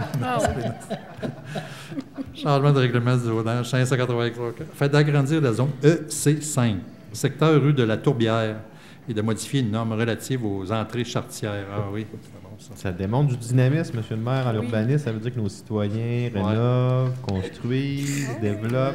Non, mais c'est parce qu'ils ont été confinés un bout, là, je pense. Oui, c'est ça, Ils ont accumulé des dossiers. Mais c'est un petit peu moins pire ce soir parce qu'on a beaucoup d'adoptions. Donc, on n'a pas besoin de repasser toutes les explications. Mais là, on en a une. Présentement, c'est une adoption du second projet. Alors, là, on va avoir du visuel. Ça va faire... Tout à fait, mais vous allez voir, c'est pas un gros visuel. C'est très, très simple comme demande. Allez-y. C'est une demande donc qui visait à agrandir la zone HC5 dans le secteur de la rue de la Tourbière. Je vous montre tout de suite le visuel. Donc, c'est la rue de la Tourbière. On est près du UAP Napa, du Germain. On est vraiment au fond de la rue de la Tourbière. L'autre côté de la rue de Napa. Là. Oui, donc on est contigu au Germain. On avait déjà une zone de haute densité résidentielle qui comprend 4 terrains où on a déjà finalement des immeubles, des 6 logements là, de type condo. Nous avions 2 terrains résidentiels unifamiliales contigus à cette zone-là. Le requérant veut les unifier et construire un triplex. Donc, au lieu de construire 2 maisons, on décide de continuer un peu dans la veine là, du multifamilial et d'y aller avec un triplex. Donc, on agrandit tout simplement la zone HC, qui est une zone de haute densité, pour inclure les 2 lots qui sont contigus. Et le deuxième élément de ce règlement-là, en fait, c'est vraiment réparer une coquille au niveau des matériaux autorisés.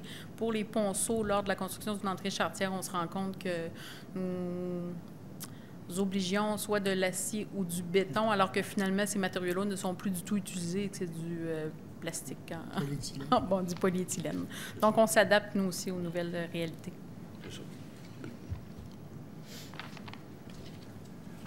Ça ne cause pas de problème dans ce secteur-là, de changer de zone à ce moment-là? Non, en fait, on a déjà du multifamilial jusqu'à du 6 logements en bout de rue. Donc, de faire un écran, finalement, en y allant avec un triplex pour faire un petit écran tampon vers les maisons voisines, là, ça ne pose aucun problème. Un triplex comme une maison arrangée? Non, ça va être un par-dessus l'autre, normalement. Oui, un triplex. Parfait. Qui propose l'adoption de ce second projet de règlement? Moi, je le propose seulement. Monsieur Lirette. Adopté à l'unanimité. À 5.10, l'adoption du règlement 710-20 qui modifie le règlement 582-15, plan d'urbanisme relativement à la carte de grandes affectations du territoire. Expliquez donc aux gens à quoi ça consiste, s'il vous plaît. Oui. En fait, lorsque nous modifions un plan de zonage, il faut modifier aussi le plan des grandes affectations qui est dans le plan d'urbanisme afin de toujours conserver une concordance entre les 2 outils d'urbanisme. Pour qu'ils soient à jour. Dans ce cas-ci, on a vu le mois dernier et on termine aussi quelques règlements là, en adoption ou même en second projet aujourd'hui même. Donc, c'était les modifications de la carte des grandes affectations dans le cas de l'agrandissement de l'affectation d'extraction pour PAC Excavation qu'on a vu un petit peu plus tôt. Pour le dossier de M. Carl Beaupré dans le rang Notre-Dame aussi qu'on a vu juste avant. Et l'agrandissement de l'affectation résidentielle de haute densité sur la rue de la Tourbière afin de permettre là, le fameux triplex. Donc, on vient juste rendre notre plan des grandes affectations conséquent avec notre plan de... Mettre ça à jour. Plan de zonage, on se met à jour. Voilà. Parfait. Qui propose l'adoption de ces règlements? Je propose, M. le maire. M. Barrette. Adopté à l'unanimité. C'est tout? Ça a bien été. C'est tout? Ça a été vite à soir. À 6, on est rendu à loisirs et culture, compte rendu pour le service des loisirs et de la culture, même s'il y a freiné dans certaines choses. Il y a quand même beaucoup de choses qui se passent à la ville. Alors, les informations sur les événements culturels. Alors, M. Gass et M. Beaumont après, je présume. Oui, je vais laisser M. Beaumont commencer. M. Beaumont. Oui, on sent sa hâte de prendre la parole. Alors, Étienne. Alors, merci, messieurs, dames. Alors, effectivement, c'est un petit peu plus tranquille là, dans le contexte. Au niveau culturel, c'est pourquoi je vais vous jouer ce soir une chanson de guitare. Non, c'est une blague. En fait, 2 spectacles qui ont eu lieu dernièrement au Centre multifonctionnel en respectant les règles émises par la santé publique, là, le RIL de la locomotive et Histoire celte. Alors, on a la chance d'avoir une salle qui peut combler quand même plusieurs spectateurs en respectant les règles. Alors, il y a eu plus de 150 personnes qui se sont déplacées pour ces représentations. C'est sûr qu'on est Culture Saint-Raymond, ils vont essayer de travailler à répéter ces belles expériences-là. On a dans le cadre justement de la COVID, il y a une exposition déambulatoire au centre-ville de Saint-Raymond qui s'en vient sous peu.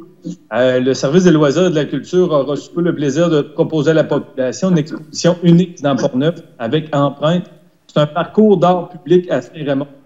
Ces créations représenteront une fenêtre sur le vécu des membres de la communauté en ce contexte de pandémie. Plusieurs artistes du coin, en fait, font partie de cette exposition collective. On pense à Denis Baribeau, Marie-Fauve Bélanger, Véronique Bertrand, Mathieu Fecteau, Jenny Paquette et Agnès Riverain. Les œuvres de chaque artiste seront déployées dans les vitrines de la rue principale du centre-ville de Saint-Raymond, de façon à créer un parcours qui constituera une œuvre vivante et globale. La coordination du projet est assurée par M. Étienne Saint-Pierre, coordonnateur à la culture et au patrimoine de la ville de Saint-Raymond. Le public pourra voir les œuvres en marchant librement au centre-ville à partir de la rue Saint-Joseph, et ce, dans le respect des mesures de distanciation sociale, nécessairement. En plus des vitrines du centre-ville, la Maison Blamondon accueillera l'une des œuvres. L'exposition sera installée pendant au moins une année, soit à partir des Journées de la culture 2020 jusqu'aux Journées de la culture 2021. Et le lancement est prévu pour la fin d'octobre. En terminant, en fait, le spectacle Taureau en cavale qui est présenté ce vendredi 9 octobre là, à 19h30. C'est un groupe, le groupe musical Petit Bœuf, en fait, c'est un groupe pornevois, 3 jeunes pornevois là, qui chantent, composent et participent à l'écriture des chansons. Alors, ce spectacle-là s'inscrit dans la série culturelle Desjardins là, qui a été mis de l'avant en collaboration avec la Caisse populaire Desjardins de Saint-Raymond. Alors, puis en terminant, peut-être juste rappeler à la population que le cinéma Alouette est ouvert. On est dans la zone orange et je pense que c'est un bon temps d'encourager nos entreprises culturelles. On a la chance d'avoir un cinéma à Saint-Raymond. Et dans le contexte de la pandémie, je pense que eux autres sont vraiment... Ils ont mis de l'avant, eux autres aussi, des mesures. Et puis, une fois assis à l'intérieur du cinéma, on peut enlever son masque. Et il y a des règles de distanciation, tout ça. Alors, n'hésitez pas à les encourager. C'est tout de mon côté.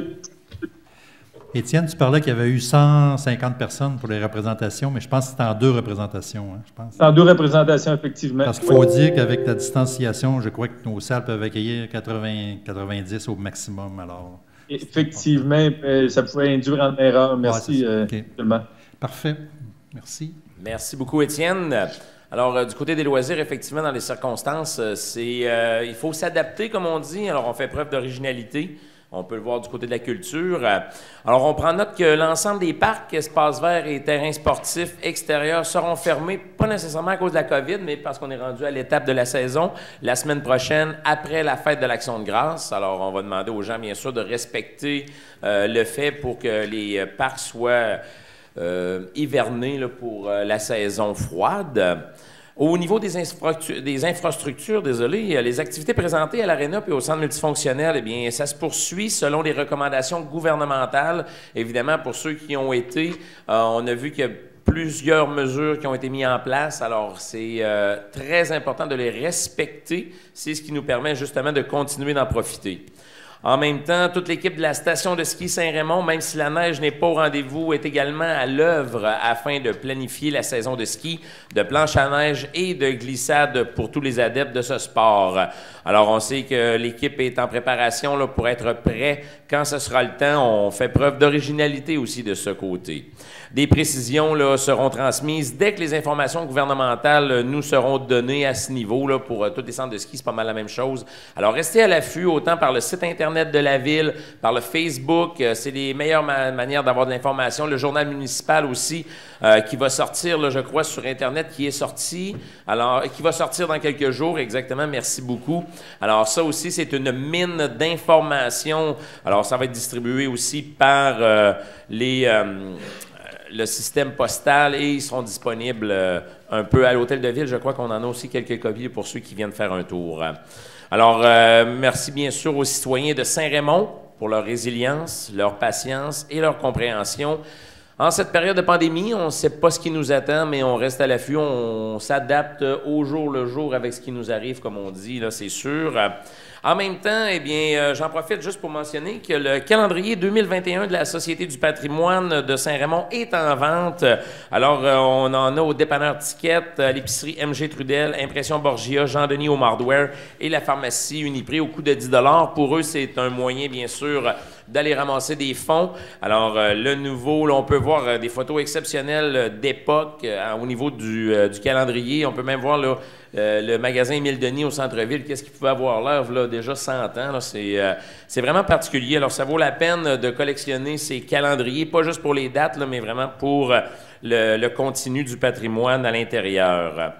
J'en profiterai aussi pour remercier le député Vincent Caron qui, avec son équipe, ont relevé le défi Everest au centre de ski Saint-Raymond. Alors, le défi Everest qui a été relevé aussi par plusieurs adeptes, c'était de monter à... Je me souviens pas exactement, je pensais 96 reprises le centre de ski, c'est ça, 96. Alors, quand on l'avait monté 96 fois, c'est comme si on aurait monté en haut du mont Everest. Mais juste le monter une fois, c'est déjà quelque chose 96 fois. Alors, M. Caron et son équipe ont relevé le défi et en même temps, eh bien, ont remis un chèque pour l'occasion de 1 000 $ au Fonds d'aide au sport. Là. On sait que cette année, malheureusement, le golf du Maire n'a pas eu lieu.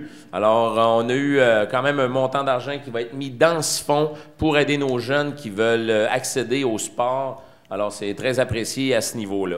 Et dernier petit mot, je veux souhaiter personnellement et bien sûr avec toute l'équipe là, une bonne retraite à M. Yves Moisan, vous l'avez mentionné, mais un travailleur exceptionnel qu'on a eu à l'Arena pour ceux qui ont eu l'occasion de le côtoyer. Alors, merci Yves pour toutes ces années.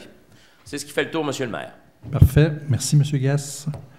Maintenant, on est rendu à 6.2, l'autorisation en vue de la signature de l'entente de partenariat avec l'École régionale de la musique de Pont-Rouge. Oui, M. le maire, en fait, le titre dit tout. C'est pour autoriser le coordonnateur aux activités sportives, culturelles et communautaires, qui est M. Étienne Saint-Pierre, à signer pour et au nom de la Ville l'entente de partenariat avec l'École régionale de musique de Pont-Rouge qui nous permet d'avoir accès... Des échanges de professeurs? Oui, tout à fait. Tout à fait. Parfait. Qui propose cette entente? Je supporte la proposition, M. le maire. M. Gass. Adopté à l'unanimité. Maintenant, on est rendu à la seconde période de questions. Est-ce qu'il y a des gens dans la salle qui veulent venir nous parler? Si oui, c'est maintenant ou jamais. Au prochain mois. Alors, bonsoir. Oui, bonsoir. Je voudrais savoir où vous en êtes rendu avec votre projet de piste de VTT dans la Tourbière, notre belle zone protégée. Oui. Bien, ça me donne l'occasion justement de parler des VTT, là, parce que les gens de Saint-Raymond se demandent qu'est-ce qu'on fait à la ville de Saint-Raymond pour les VTT. Nous, ça fait à peu près... Moi, ça fait 9 ans que je suis maire, ça fait à peu près 8 ans qu'on travaille là-dessus, sur les VTT. Parce qu'on sait que les VTT, actuellement, il n'y a pas de sentier pour traverser la ville de Saint-Raymond. Les VTT arrivent jusqu'à la Mauvaise, supposons, dans le secteur du Rang-Sainte-Croix, puis on n'est pas capable d'aller rejoindre la piste, supposons, en arrière de Dion Moto, etc., ou rejoindre la piste pour se rendre... justement, pour traverser le comté, pour se rendre jusqu'à Saint-Basile. Alors, on a regardé toutes les possibilités. On a regardé pour traverser sur la passerelle. On a regardé, on a mis une firme. On a quasiment 20 000 $ de dépenser d'une firme pour trouver toutes les places qu'on pouvait passer dans la ville de Saint-Raymond. Alors, autrement dit, on est bloqué pas mal à toutes les places pour toutes sortes de raisons. C'est sûr, moi, je dis toujours, Saint-Raymond, c'est assez grand, on est 680 km², on doit être capable de passer une VTT, on doit être capable de passer des vélos de montagne, les gens à pied sans se passer dessus parce que c'est tellement grand. Mais on cherche un endroit, puis on n'en trouve pas. Alors, depuis ce temps-là, puis là, le meilleur endroit qu'on avait trouvé, bien, c'était finalement, parce qu'il ne faut pas déranger les gens, il ne faut pas que ça touche près des maisons, il ne faut pas que ça touche... nulle part que ça dérange personne. Alors, la tourbière, c'est un bel endroit. C'est sûr qu'elle est protégée, puis il faut la protéger, la tourbière. Mais il y a des endroits là-dedans qui n'est pas nécessairement tourbière, mais on a peinturé ça tourbière à la grandeur. Il y a des endroits qu'on peut faire un chemin balisé où on pourrait passer des VTT. Puis c'est un peu ça qu'on a analysé. Alors là, on a donné un mandat à la CAPSA, encore une dizaine de mille dollars, pour chercher quel endroit qui arrête dans la tourbière. Il semble qu'il y aurait un secteur pour traverser la tourbière. Là, si on traverserait là, mais dans la tourbière, on comprend qu'il n'y a pas de maison dans la tourbière.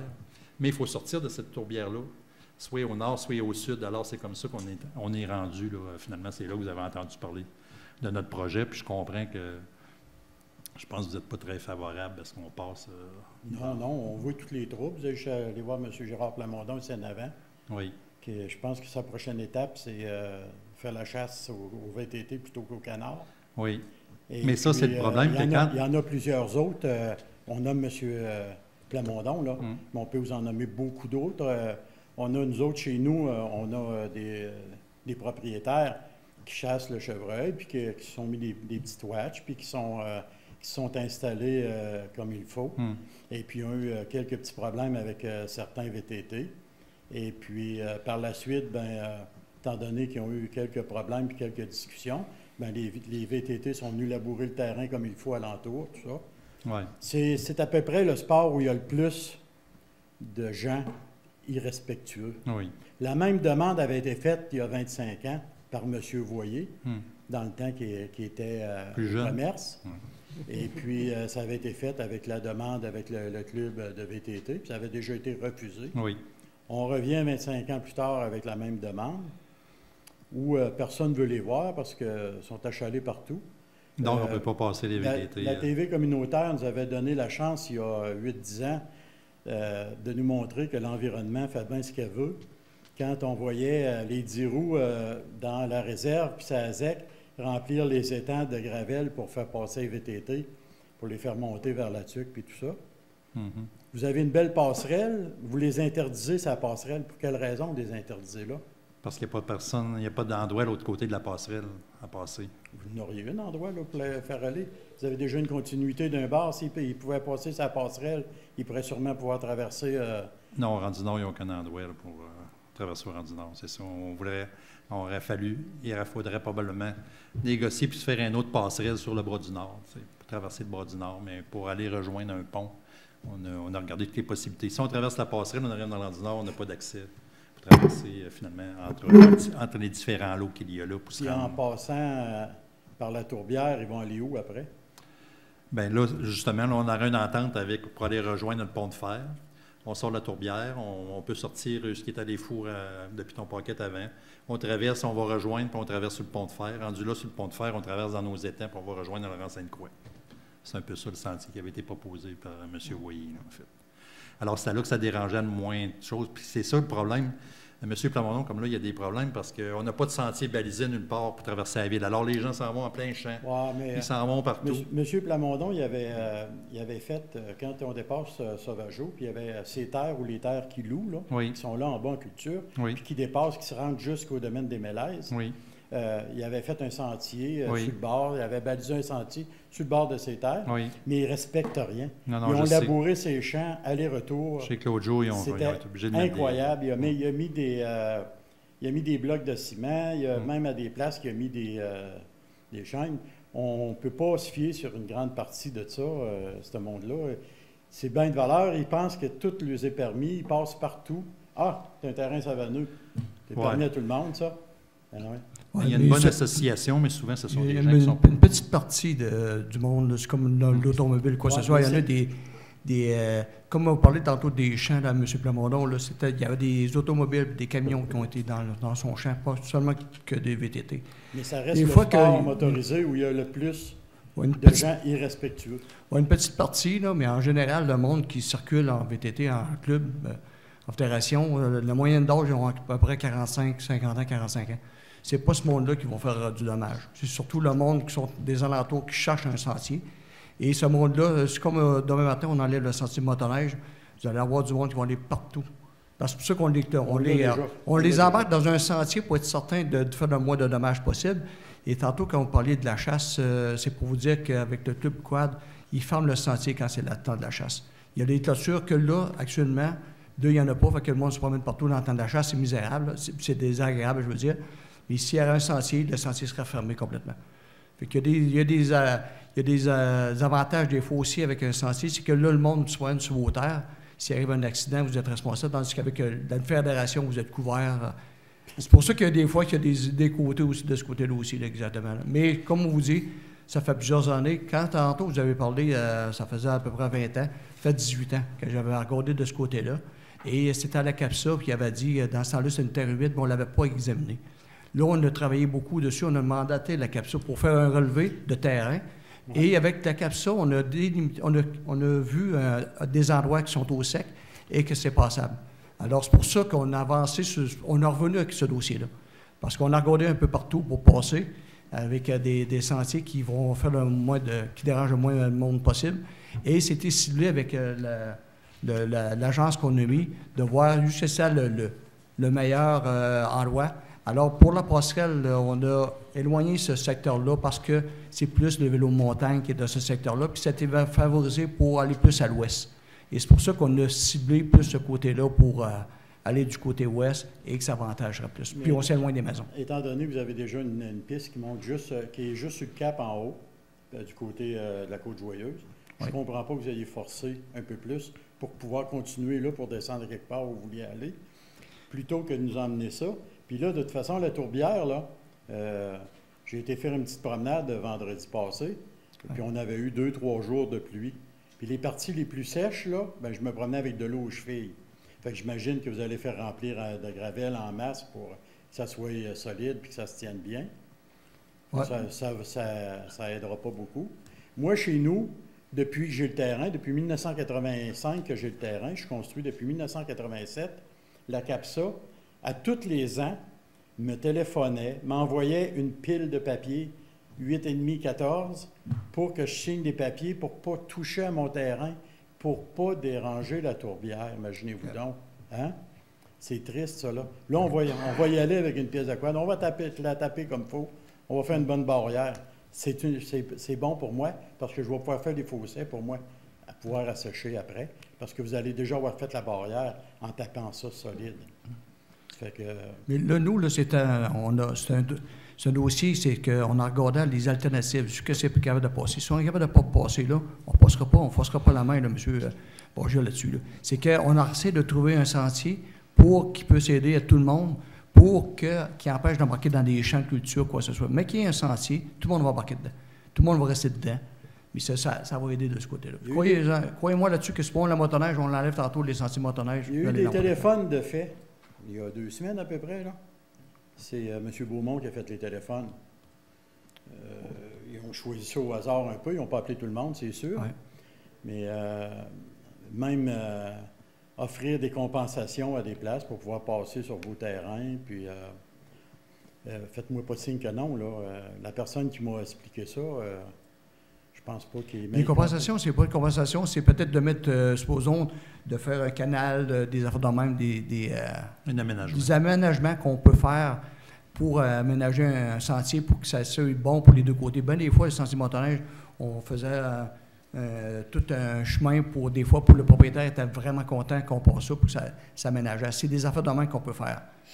En tout cas, on va regarder ça de proche parce que je sais qu'à date, la CAPSA, ce qu'ils ont fait, c'est qu'ils ont fait des prélèvements de carottes de terrain. Y a-t-il d'autres choses qui ont été faites? Ils ont travaillé avec la ville aussi là-dessus, on fait un relevé de terrain. Mais avant d'aller plus loin, on a fait une partie, mais après ça, bien, il faut aller voir les citoyens. Fait qu'on ne commencera pas à dépenser des millions de dollars, pas des millions, mais des milliers de dollars. Moi, si on n'a pas l'approbation des propriétaires. J'ai dit avant de dépenser plus de sous là-dedans, parce que là, il fallait faire une analyse finalement de la flore, etc. Puis là, avant d'aller plus loin, on va commencer par consulter les bouts, les citoyens qui sont à chaque bout, parce que si ça ne marche pas, on ne fera pas savoir rien. Alors, on en est là. Ça sera le fun si vous pourriez contacter Benoît, il pourrait vous rencontrer puis vous expliquer ça. Puis, je veux dire, moi... Je vais peut-être avoir plus de chance qu'avec M. Dumont. Oui. Mais moi, j'ai pas envie de rentrer ça dans la gorge de personne. S'il n'y en a pas, il n'y aura pas de sentier, puis c'est tout. Là. Puis finalement, ça sera le maire dans 25 ans qui en reparlera encore. Là. Mais c'est des retombées énormes. Là. Il faut comprendre que les VTT, maintenant, avec les côtes à côte et tout ça, ça va monter jusqu'au lac Saint-Jean, ça va rejoindre finalement le lac Édouard, etc. Alors, les jeunes, nous autres, s'en viennent ici. Ils n'ont pas d'endroit où ils peuvent mettre de l'essence. Ils n'ont pas d'endroit à coucher, ça fait qu'ils ne viennent pas à Saint-Raymond. C'est ça qui se passe actuellement. Alors, on n'en profite pas, puis nos commerçants n'en profitent pas. Alors, c'est juste ça. Si on était capable de trouver un endroit qui pourrait plaire à tout le monde, on est prêt à la délimiter, on est prêt à mettre une clôture tout le tour pour pas que les gens sortent du sentier. Tu sais, on a des skidoo l'hiver. Oui. Hein? Moi, j'ai ma terre qui va en arrière. Là, on a un bout qui est savanneux un peu. Puis on a de la belle repousse qui se fait. Ça va améliorer nos terrains. Ça va lui donner une meilleure valeur. Puis on a plein de monde qui est... À cette heure, la mode, c'est le hors-sentier. Fait qu'ils s'en viennent avec les machines, puis ils clenchent ça, puis quand ils s'enlèvent, hein, sans arrêt. Fait que toi, après ça, le printemps, quand la neige commence à baisser, tu vas te promener en raquette, puis tu regardes toutes les belles têtes de repousse, toutes cassées, puis tout. La repousse, elle finit là. Je n'ai pas trouvé personne pour les acheter faire du cure-dent, ça fait que c'est pas bien bon. Ouais, on est encore moins intéressé d'avoir les 4 roues. Quand on a des gens du monde, comme il m'est arrivé il y a 3 ans, il était quasiment rendu dans le salon chez nous, puis qui clenchait parce qu'il était calé, puis qui m'a creusé ça d'à peu près 1,5 pied de creux. Il a fallu que je mette mes bottes, que j'aille le voir, puis que je parle de façon qu'ils comprennent. Oui. Pour aider à se sortir. Fait qu'on voit ça, imaginez-vous, il n'y a aucune piste, là. Non. Fait que si on embarque une centaine là dans l'été, Parce qu'on n'en voit pas bien du VTT, peut-être parce que vous dites qu'on n'a pas de piste.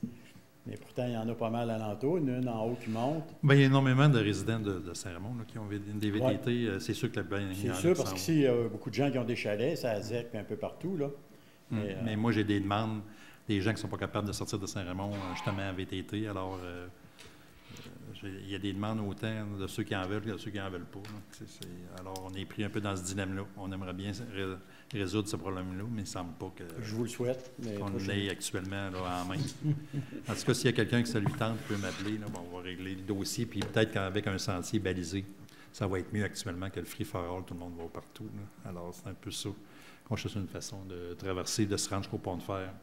Sans ça, on est en train de négocier avec la piste cyclable. Est-ce qu'on peut faire une partie, rencontrer les vélos avec la piste, sur la piste cyclable? C'est quand même large, la piste cyclable. On n'a pas le choix, il faut qu'il passe à quelque part. Plus de sortie du service des incendies pour des cyclistes qui vont se faire tirer en l'air. Oui, parce qu'il ne faut pas... aussi, on pourrait faire des grands bouts dans le chemin. Moi, je ne veux pas trop mettre des VTT dans le chemin. On n'est pas ici, finalement. Non, parce que là... on n'est pas là-dessus. Les VTT, ils vont en perdre beaucoup, parce que chez nous, les vannes, ça passe à 80 dans le secteur de 50. Hein? Ça roule sur un méchant temps, puis ça descend. Fait que ça, c'est un autre problème qu'on a. Mais là, la Sûreté du Québec, ils nous aident pas mal depuis un petit bout. Oui. J'espère qu'ils vont nous aider encore plus. Ayant été dans le domaine un petit peu, j'ai osé encore avec des gens que je connais. Puis j'ai remarqué votre chèque de 800 quelques mille pour la Sûreté du Québec. Ça veut dire que plus le service descend, plus ça coûte cher. Moins il y a de véhicules, parce qu'on sait comment ça fonctionne. Ils n'engagent plus ou à peu près pas. S'il en passe 5, ils n'engagent 2. Puis... justement, là, au poste de Pont-Rouge, il y en a 2 de partis pour une nouvelle brigade. Les 2 d'un coup sur le même poste, mais aucun engagement qui remplace. C'est qu'on perd tout le temps du monde. Oui, non, ils sont supposés de combler les effectifs. Là, je pourrais vérifier de mon côté. Mais nous, quand on a des plaintes de vitesse, nous, on le fait un rapport. Ici, on a une marraine, un parrain pour chaque municipalité, puis ils sont très actifs quand on fait un rapport. Pour certaines rues, ils s'en vont là, puis ils font du radar. Et puis, finalement, vous voyez le montant qu'on paye. Là, je pense qu'on est en droit d'avoir des services quand on le demande. Ils sont là aussi. Là, c'est cher. Puis, finalement, pour notre système d'aqueduc à Chute-Panay, on a commencé ça à payer en 2001, j'imagine. Okay. Parce que les travaux avaient été faits en 2000, à l'automne 2000. Ça se peut. Ou 99. Il Okay. faudrait peut-être vérifier, voir. Ça doit être... Mettons que, supposons que ce serait notre dernière année là, qu'on a payé la surtaxe. Oui. Ça veut dire que l'année prochaine, sur mon compte de taxe, j'ai 200 $ de moins. OK. C'est ça? Ben Normalement, oui. C'est sûr. Je vais vérifier ça. Ou si on trouve d'autres choses pour garder le 200. Non. C'est automatique. Les thèses de secteur, quand c'est terminé, c'est terminé. Quand c'est pour 20 ans, au bout de 20 ans, ça finit. Je ne suis pas capable de me souvenir. Ben, je pense que parce qu'on avait travaillé ça un peu avec M. Robitaille dans le temps. Oui, je me rappelle. Je me rappelle d'avoir vu ça, mais je ne veux pas vous dire. Non, c'est un beau dossier. Je vais vous rappeler là-dessus, M. Borgia. Je ne vous ai pas rappelé pour le VTT, là, mais... Non, pas une des 3 fois. Hein? On attendait les résultats de la caractéristique. Ah, OK. Je vous remercie beaucoup. C'est bon. Bonne fin de soirée. Ça fait plaisir. On va en rediscuter. C'est sûr qu'on ne passera pas ça au conseil avant de vous en parler. Pas de C'est beau. D'autres questions? OK, on peut y aller avec... J'avais toujours des petites annonces à vous faire. Alors, je peux parler des rencontres d'information, c'est très important. Là, pour le projet de la résidence des aînés, pour le pavillon Chantejouet. Alors, nous informons que les rencontres d'information qui avaient été prévues, finalement, le 7 octobre, c'est mercredi qui vient, là, mercredi après-demain, finalement, sont reportées au jeudi 19 novembre, aux mêmes heures, soit 14h et 18h30, en fait, à cause de la situation actuelle. Nous avons préféré retarder ça un peu et puis... mettre ça au mois de novembre. Alors, les gens qui avaient confirmé leur place pour les rencontres du 7 octobre gardent leur place. À cet effet, les gens ont tous été contactés afin que leur soient fournies les informations sur la nouvelle date. Pour connaître les détails de ce projet, visitez le site web de la Ville, section Actualité. Alors, étant donné que les directives reliées à la COVID-19 peuvent changer rapidement, il se pourrait que les informations mentionnées ce soir soient plus exactes dans quelques jours. C'est ça qui est plate, là. Le site web de la Ville demeure un excellent moyen pour suivre les activités de la Ville au besoin. Nous vous invitons également à vous nous contacter par téléphone à l'Hôtel de Ville 337-2202. Maintenant, je voudrais parler de Saint-Raymond-Ville-Rose. En fait, l'hôtel de ville, le centre multifonctionnel Rolandion, les clochers d'église, les habitations Saint-Raymond ainsi que la caserne des incendies sont illuminés en rose jusqu'au 30 octobre en guise de solidarité envers les femmes, les hommes et les familles touchées par le cancer du sein. Pour une 7e année, la Ville s'engage comme porteur de lumière dans la campagne Québec-Ville en rose et se donne comme objectif de ramasser une somme qui sera entièrement dédiée au Centre des maladies du sein du CHU de Québec. Alors, les dons en ligne qu'on peut voir, plus que la collecte de dons se déroule principalement en ligne cette année, vous comprendrez qu'on n'a pas d'activité. D'habitude, on avait un souper, c'était quand même intéressant, puis on pouvait ramasser des sous, mais là, on va se faire juste en ligne. Alors, je vous donne la procédure pour y arriver. En fait, vous devez d'abord, vous pouvez rendre sur le site web de la Ville, c'est ça le plus facile. Vous allez sur le site web de la Ville, au villesaintraymond.com. Sur la page d'accueil, vous voyez un petit carré, un onglet « Dons en ligne Saint-Raymond-Ville-Rose » qui est justement en rose. Vous cliquez là-dessus, il suffit de cliquer dessus et vous arriverez sur la page des dons en ligne pour la Ville de Saint-Raymond. Une fois sur cette page, vous devez cliquer sur « Appuyer ce participant » et vous aurez ensuite à remplir des schèmes, pareil comme quand on fait pour payer avec une carte de crédit. On paye avec sa carte de crédit. Alors, à l'avance, je remercie tous les donateurs pour leur générosité, ainsi que toutes les personnes qui s'impliquent pour faire de la 7e édition un succès. Aussi, je voulais parler de la mise en vente, finalement, des terrains sur le secteur de la baie Vachon. En fait, nous mettons encore un terrain en vente, le numéro, sur le lot 5 915 867 du cadastre du Québec. C'est une superficie de 10 000 m² sur la rue des Papillons. Ce terrain est le premier des 8 terrains à être mis en vente. Le coût de ce terrain est fixé à 365 000 $. Tous les détails reliés à cette vente se trouvent sur le site web de la Ville sous l'onglet suivant « Mise en vente de terrain, secteur B, Vachon ». Aussi, je voulais parler des caissons de la rivière. Bien, ça, on l'avait vu plus le dernier mois, en fait, qui ont été retirés au complet. On a une grande quantité de bois qui est stocké, qui ont été sortis de la rivière. Ça veut dire 900 mètres cubes, je me souviens bien, en tout cas. Alors, on demande aux gens de faire une offre, là, ceux que ça les intéresse, ils peuvent se l'approprier, puis tout vider ça. Il faut vider le terrain, en fait. Je voulais vous parler de Choc FM 88.7 qui est en ondes depuis le 25 septembre. Aussi, surveiller la programmation. Pour les gens sur la route, le retour à la maison se fera en compagnie de Raphaël Beaupré et Michel Beausoleil, justement, que nous voyons souvent à CJSR. Alors, la soirée du dimanche sera consacrée aux gens de Portneuf et la Lotbinière avec l'émission Sans commentaire. Marie-Christine Maras de Tourisme Saint-Raymond. Il fera aussi une chronique, finalement, quasiment hebdomadaire. Bravo et succès à Aquila Service Conseil qui lance son bureau de service conseil. En fait, les deux associés, Marie-Laure Ledors et Jean Labranche, se veulent d'aider et accompagner les entrepreneurs et les gestionnaires, les décideurs. Ces bureaux sont situés au 423 Saint-Cyril dans le même édifice que Bédard-Guilbeault. En fait, bravo aussi au Roquemont et à ses propriétaires, Dominique Labbé, Billy et Émilie Ouellet, qui ont acquis 12 acres de terrain des frères Marcel et Fernand Jobin, pour ceux qui ont vu ça pour un développement de resort avec plusieurs activités. Ce développement qui se veut touristique en fera une 3e phase d'ici 5 ans. Alors, le tournoi de la balle Tous pour un a rapporté 8 000 $ organisé au profit de William Alain pour la 5e année. Celui-ci a choisi de donner 50 % des profits de la cause à la petite Jeanne Alain, atteinte de cancer.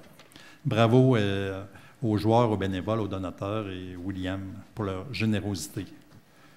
Aussi, félicitations au maire de Saint-Marc, nouveau maire Marion Leclerc, qui a été élu sans opposition.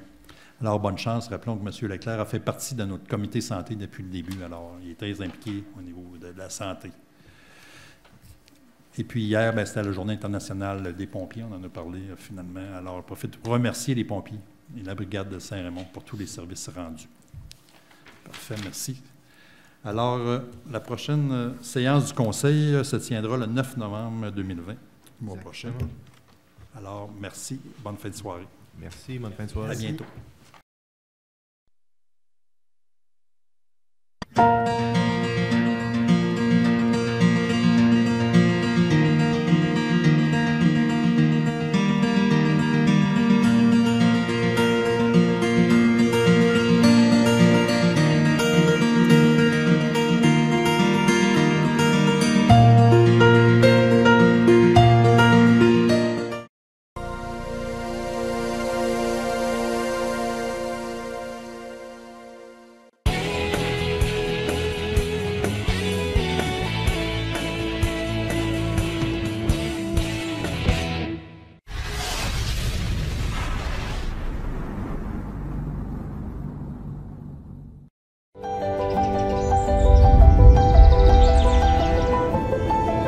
Ici, notre savoir-faire nous rend uniques.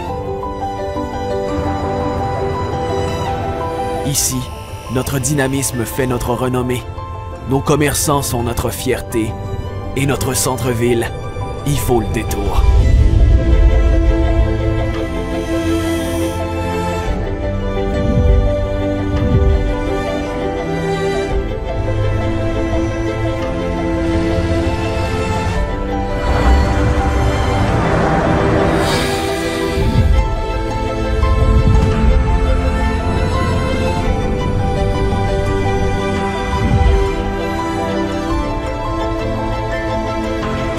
Ici à Saint-Raymond, mon avenir est prometteur.